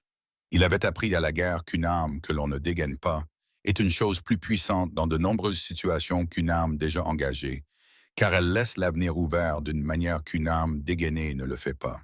Il déclara clairement qui il était, ce pourquoi il était là, et ce qu'il avait dans sa sacoche qui serait en route pour Laramie et Cheyenne d'ici quelques jours. Il le déclara avec la spécificité tranquille d'un homme qui avait préparé ce qu'il devait dire et le disait sans les distorsions que la peur ou la colère introduisent. Il dit à l'homme de l'enclos que son employeur allait avoir un problème juridique important dans un avenir très proche et que les hommes qui travaillaient pour lui avaient le choix du côté de ce problème où il voulait être quand il arriverait. L'homme de l'enclos le regarda. Il regarda Wyatt, qui était descendu de cheval et se tenait près de son animal avec l'immobilité complète et ancrée de quelqu'un qui n'avait aucune anxiété quant à l'issue des prochaines minutes, seulement une compréhension claire de ce qu'elle avait l'intention de faire, quelle que soit cette issue. Il regarda Isaac, dont la présence là lui disait quelque chose qui modifiait encore le calcul. Il recula de la porte de l'enclos. Wyatt se dirigeait déjà vers le bâtiment de stockage. La porte était sécurisée par une barre plutôt que par une serrure, ce qui en disait long sur les priorités de ceux qui l'avaient construite et sur ce qu'ils s'attendaient à la devoir contenir. Elle souleva la barre, ouvrit la porte et se tint dans l'encadrement un moment avant d'entrer. Et Gideon, de là où il se tenait, vit le moment où ses yeux s'habituèrent à l'obscurité intérieure. Il l'entendit expirer, puis il entendit, de l'intérieur de cet espace sombre, un son qu'il porterait avec lui pour le reste de sa vie. Pas un mot, juste une voix, jeune, s'élevant de quelque part entre le sommeil et l'éveil à l'irruption soudaine d'air froid et de lumière. Une voix disant un nom, le même nom que Wyatt avait prononcé dans le noir de sa cabane 4 nuits auparavant, au bord d'un rêve. Il n'alla pas à la porte. Il resta où il était et laissa ses retrouvailles se produire dans l'intimité qu'elles méritaient. Derrière lui, Isaac Pwitt était assis sur son cheval et regardait de ses mains. Au bout d'un moment, Gideon se dirigea vers le bâtiment principal et frappa. La porte fut ouverte par un homme d'une quarantaine d'années qui avait l'air de quelqu'un à qui l'on avait dit que ce matin pourrait apporter des complications et qui n'avait pas encore décidé jusqu'où il était prêt à les laisser aller. Gideon lui fit le même discours qu'à l'homme de l'enclos, avec le même calme et la même spécificité, et y ajouta le nom de l'avocat à Laramie et le nom du rédacteur en chef à Cheyenne, et suggéra que l'homme pourrait vouloir réfléchir attentivement à ce que son propre nom apparaissant dans l'un ou l'autre de ces contextes signifierait pour son avenir dans ce territoire. L'homme dans l'embrasure de la porte regarda au-delà de Gideon, vers l'endroit où Wyatt se tenait maintenant dans la cour, avec une jeune femme qui s'appuyait sur elle de la manière particulière de quelqu'un dont le corps avait abandonné sa posture indépendante et comptait entièrement sur la personne à côté pour rester vertical. Il regarda Gideon. « Combien sont-ils là-dedans? » dit Gideon. Une pause. « 7, dit l'homme. « Ils partent tous aujourd'hui, dit Gideon, et vous allez m'aider à l'organiser. » L'homme le regarda un long moment, puis il recula de l'embrasure de la porte. C'est à ce moment-là que les chevaux arrivèrent. Gédéon les entendit avant de les voir, le son portant clairement dans l'air froid et sec, venant de la route du sud. Il sortit de l'embrasure, regarda, compta, et sentit avec une certitude très calme et spécifique que les prochaines minutes venaient de devenir plus compliquées qu'il ne l'avait prévu. Voss n'avait pas attendu demain. Il y avait 6 cavaliers, et Arlen Voss n'était pas parmi eux, ce qui était la façon dont Voss avait toujours opéré, en voyant les hommes qui pouvaient être remplacés faire le travail qui comportait des risques. L'homme en tête était quelqu'un que Gideon ne connaissait pas, trapu et chevauchant avec l'inclinaison vers l'avant d'un homme qui s'attend à un désaccord et qui a des opinions sur la façon de le résoudre. Gideon s'avança au centre de la cour. Il regarda les 6 chevaux. Il regarda les 6 hommes. Il regarda sa propre situation. Un fermier vieillissant avec un revolver à la hanche et le poids spécifique des 12 dernières années pesant sur les 30 prochaines secondes. Wyatt apparut à son épaule gauche. Il ne l'avait pas entendu bouger. Elle était simplement là, assez grande pour que les cavaliers ne la regardent pas de haut, avec un avantage significatif. Elle regardait les 6 hommes avec une expression qui n'était pas menaçante parce qu'elle n'avait pas besoin de l'être. C'était l'expression de quelqu'un pour qui ce n'était pas nouveau, pour qui la confrontation de sa seule présence contre plusieurs adversaires armés était une situation pour laquelle elle avait été entraînée et à laquelle elle avait survécu auparavant. Et elle communiquait tout cela sans aucune théâtralité. Derrière les cavaliers qui remontaient la route du sud à une allure qui n'était pas pressée parce qu'elle n'avait pas besoin de l'être, se trouvaient 2 autres chevaux, et sur ces chevaux se trouvait le shérif Douglas Crane du comté et un adjoint dont Gideon ne connaissait pas le nom. L'homme trapu en tête des cavaliers de Voss vit le shérif au même moment que Gideon le remarqua, et le calcul qui traversa son visage fut bref, visible, et arriva à la seule conclusion sensée. Crane passa devant les hommes de Voss sans les regarder. Il s'arrêta au centre de la cour et regarda Gideon, puis le bâtiment de stockage avec sa porte ouverte, puis Wyatt à côté de Gideon, puis la cour plus généralement, faisant l'inventaire avec l'œil exercé d'un homme qui était arrivé dans de nombreuses situations déjà en cours et avait appris à les lire rapidement. Il plongea la main dans son manteau et sortit un document plié. « J'ai un télégramme du bureau du gouverneur territorial, dit-il. Il le dit à personne en particulier et à tout le monde. Concernant une plainte déposée hier après-midi par un avocat de Laramie nommé Garrett, concernant les transactions foncières et de main-d'œuvre d'un certain Arlen Voss. En attendant l'enquête, j'ai l'autorité de sécuriser toutes les personnes actuellement détenues sous des contrats de travail affiliés aux propriétés de Voss. » Il regarda Gideon.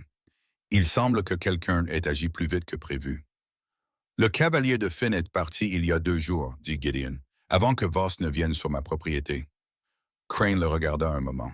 « Le révérend Finn, dit-il avec le ton d'un homme qui révisait plusieurs hypothèses simultanément. D'accord, il regarda les 6 cavaliers. Vous, les hommes, vous pouvez faire demi-tour. L'homme trapu commença à dire quelque chose. Vous pouvez faire demi-tour, répéta Crane avec la qualité spécifique de la répétition, qui n'invitait pas à une discussion plus approfondie. Ils firent demi-tour. Gideon laissa échapper un souffle qu'il avait retenu, Chow, réalisa-t-il, depuis le moment où il avait entendu les chevaux sur la route du Sud. Il le laissa échapper doucement et sans drame, car il n'y avait personne pour qui il voulait jouer le soulagement, et parce que le travail n'était pas encore terminé. Il se tourna pour trouver Waya. Elle était agenouillée dans la neige à côté de Léa, non pas parce que la position était confortable pour elle, mais parce qu'elle la mettait au même niveau que la jeune fille qui était assise dans la neige, les genoux relevés et les yeux fixés sur ce que Gideon reconnut comme la distance moyenne spécifique de quelqu'un dont le paysage intérieur avait récemment été réarrangé par des choses trop grandes pour être immédiatement traitées. Il regarda Waya poser sa main sur le côté du visage de Léa, un geste d'une tendresse absolue offert sans gêne par une femme qui avait maintenu une surface prudente et contrôlée à chaque autre moment dont il avait été témoin. Elle dit quelque chose en apache, bas et continu, et Léa ferma les yeux et s'appuya contre la main. Gideon détourna le regard. Il alla parler au shérif. Les poursuites judiciaires contre Harlan Voss commencèrent la deuxième semaine de janvier au palais de justice du comté, dans une ville à 40 miles à l'est, et se poursuivirent pendant près de 5 mois. Gideon y assista lorsque sa présence était requise et n'y assista pas lorsque ce n'était pas le cas. Il donna son témoignage en phrases prudentes et mesurées, celle d'un homme qui avait répété l'honnêteté jusqu'à ce qu'elle vienne aussi naturellement que son contraire l'avait fait autrefois. Et il répondit à chaque question sur sa signature sur l'acte de propriété avec le même récit direct qu'il avait donné à Waya à travers la table de sa cabane. Il ne l'adoucit pas et ne l'élabora pas de manière à se servir. Il dit ce qui s'était passé, ce qu'il avait su et quand il l'avait su, ce qu'il avait fait à ce sujet et quand. L'avocat Garrett était précis et minutieux et le registre de Finn lui donnait une base documentée qui rendait la procédure considérablement plus navigable qu'elle ne l'aurait été autrement. Le rédacteur en chef, Aldrich, publia son récit dans la Cheyenne Territorial Gazette la 3e semaine de janvier. Le récit était détaillé, sourcé et portait l'autorité spécifique de la preuve documentaire plutôt que de l'allégation. Il fut repris par 2 journaux plus à l'est dans le mois. Voss engagea des avocats de Chicago. Les avocats de Chicago étaient bons. Ils étaient en fait nettement meilleurs que tout ce que le système juridique territorial pouvait facilement contrer. Et il y eut des moments, dans les premiers mois de la procédure, où il sembla possible que le poids documenté du registre ne suffise pas à surmonter les avantages procéduraux que l'argent pouvait acheter dans un tribunal territorial en 1884. Il y eut des nuits, pendant ces mois, où Gideon s'assit dans sa cabane, regarda le feu et pensa à la possibilité que cela ne suffise pas, que le système qui avait permis les opérations de Voss pendant 12 ans se révélerait capable de le protéger de leurs conséquences. Il pensa à ces nuits par la suite, comme les nuits qui lui apprirent la différence entre faire ce qui est juste parce que cela réussira certainement, et faire ce qui est juste parce que c'est juste. Il avait passé 12 ans à attendre la certitude. La certitude, avait-il appris, n'était pas quelque chose que le monde délivrait à l'avance. Isaac Puis témoigna en février.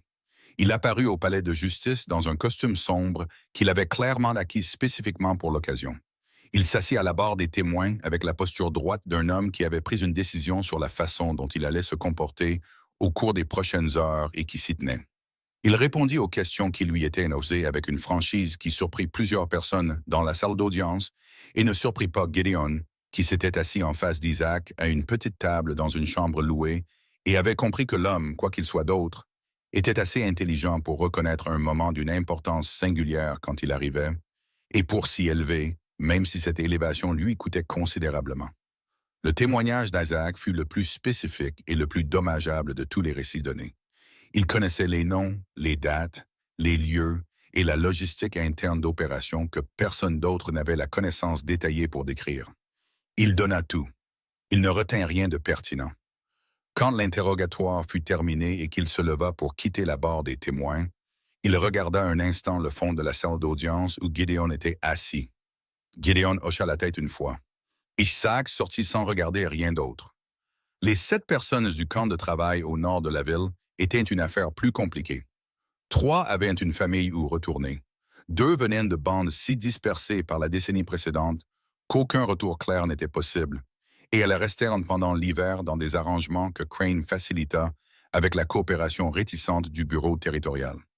Deux autres étaient d'une nation entièrement différente, capturés lors d'un raid à 3 comtés à l'ouest, et leur voyage de retour prit la majeure partie du printemps à organiser.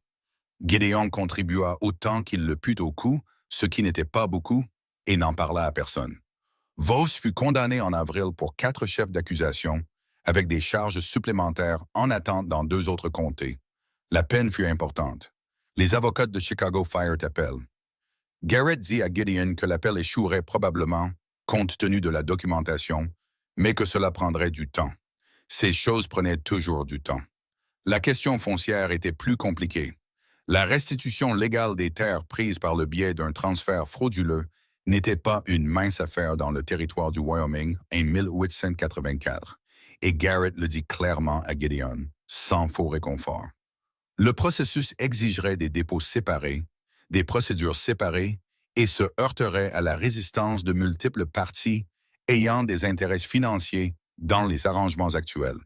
Une partie des terres qui avaient été prises serait récupérable. D'autres non.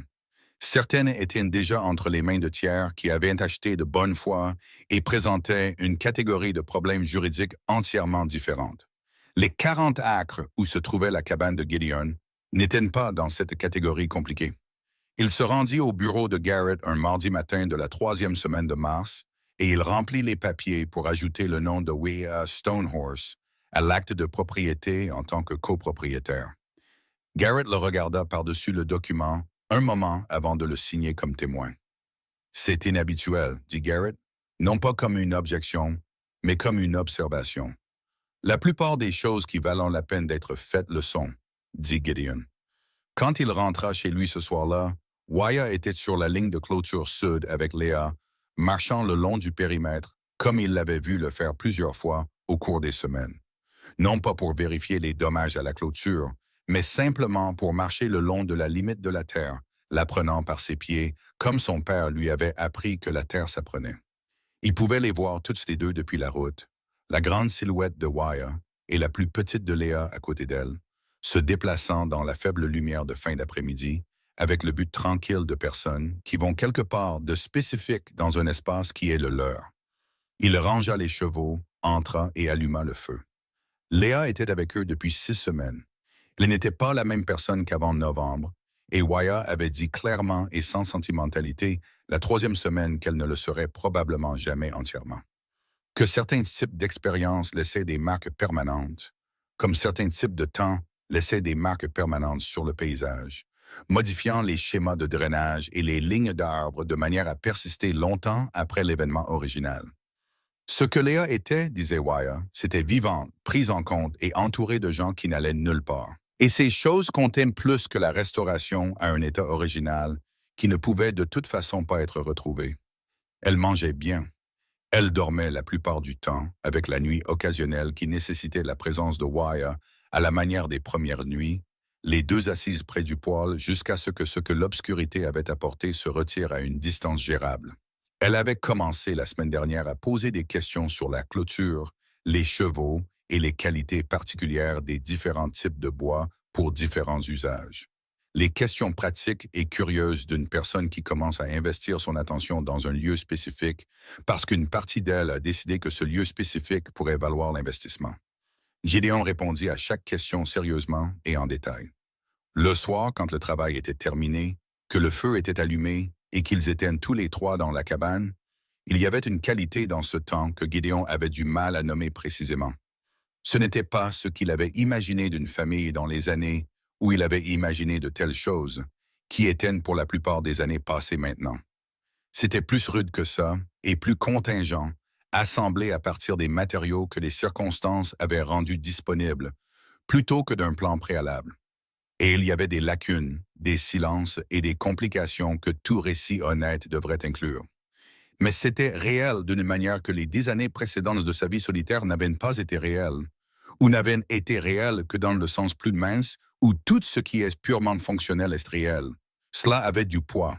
Cela avait le poids de personnes qui avaient besoin de choses les unes des autres et qui apprenaient avec soin et des difficultés occasionnelles, à les fournir. Un soir, au milieu du mois de mars, Waya s'assit en face de lui à la table, après que Léa se soit endormie et elle dit, sans préambule particulier, « Je veux apprendre à lire les documents fonciers. » Il leva les yeux de ce qu'il faisait. « Le langage juridique, dit-elle. Je veux le comprendre moi-même, ne pas dépendre de la traduction de quelqu'un d'autre. » Il pensa à ce qu'elle décrivait, à ce que cela signifiait qu'elle le décrive, et à ce que cela exigerait d'eux pour les prochains mois. « D'accord, dit-il, vous m'apprendrez. »« J'essaierai, dit-il. Il y a des parties que je ne comprends pas entièrement moi-même. Nous aurons peut-être besoin de Garrett pour certaines d'entre elles. » Elle hocha la tête. « Alors nous utiliserons Garrett pour ce que nous ne pouvons pas faire nous-mêmes, et nous ferons le reste nous-mêmes. » Elle fit une pause. « C'est comme ça que ça aurait dû être pour mon père. Il aurait dû avoir accès à la langue. »« Oui, dit Gideon, il aurait dû. »« Je vais l'avoir, dit-elle, non pas avec chaleur, mais avec la certitude déclarative et plate qu'elle apportait aux choses qu'elle avait décidées. Pour tout ce qui viendra ensuite. » Il la regarda de l'autre côté de la table, à la lueur du feu.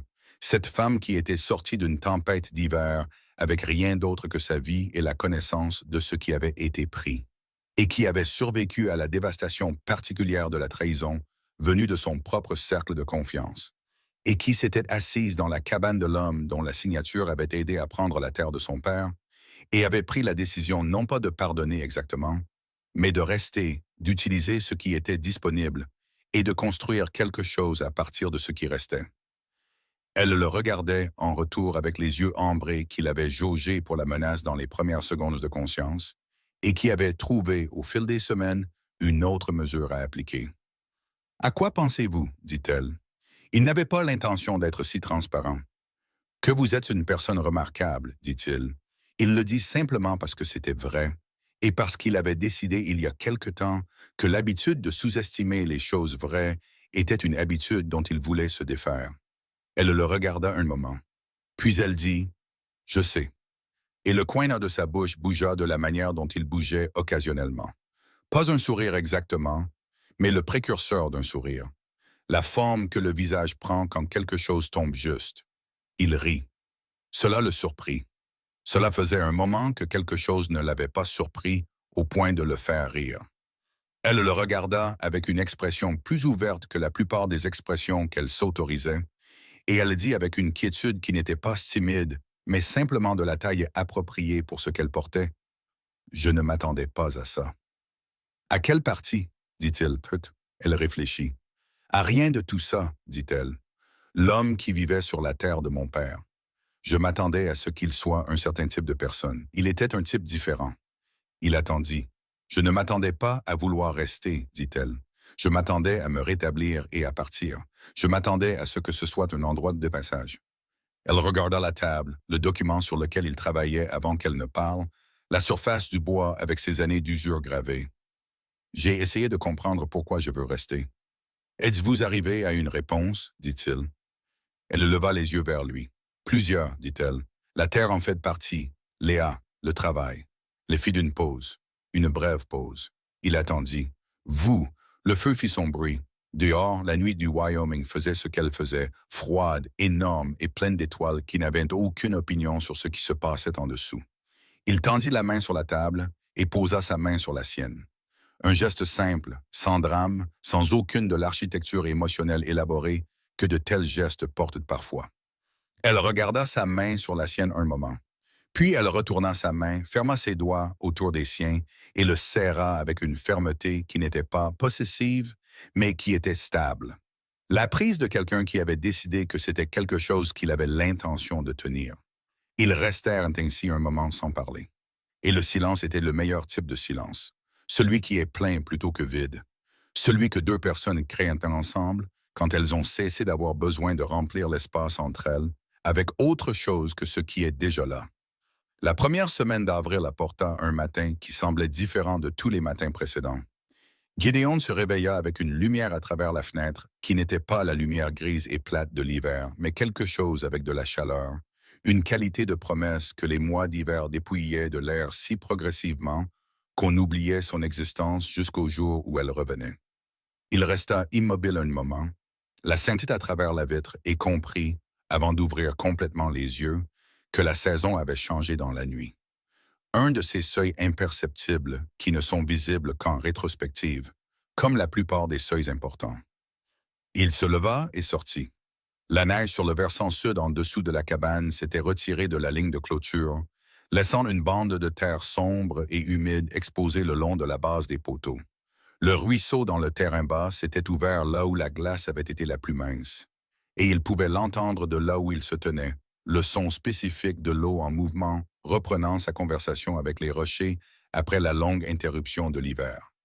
Le ciel était d'un bleu pâle et sans nuages, et l'air était froid, mais différemment froid, sans le tranchant qu'il avait eu pendant des mois. Il resta longtemps sur le porche. La porte s'ouvrit derrière lui, et Waya sortit, enroulant son manteau autour de ses épaules de la manière qu'elle avait prise ces derniers matins, ce qu'il avait remarqué sans rien dire. Elle se tint à côté de lui et regarda la vallée. Au bout d'un moment, elle descendit du porche, traversa la cour jusqu'à la clôture est. Elle passa la barrière et marcha dans le pâturage jusqu'à l'endroit où le sol commençait à descendre vers le ruisseau. Elle s'arrêta là, les bottes dans la boue froide de la terre nouvellement exposée, la première boue de la nouvelle saison. Elle regarda vers le sud le long du ruisseau, là où il tournait à gauche juste avant de passer derrière la colline. Sa main gauche reposait sur son côté, et le petit os sculpté à son poignet captait la lumière du matin, comme il le faisait toujours, comme les mains de son père l'avaient capté en travaillant aux premières heures, avant que quiconque ne soit réveillé. Il la regarda depuis le porche.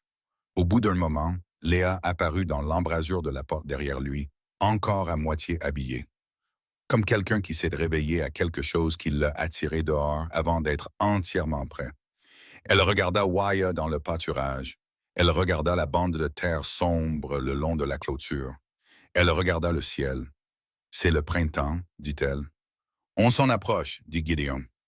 Elle se tint à côté de lui et ils regardèrent tous les deux Waya, qui se tenait dans le champ avec la boue de la terre de son père sous ses bottes et la lumière du matin venant de l'est à travers la vallée.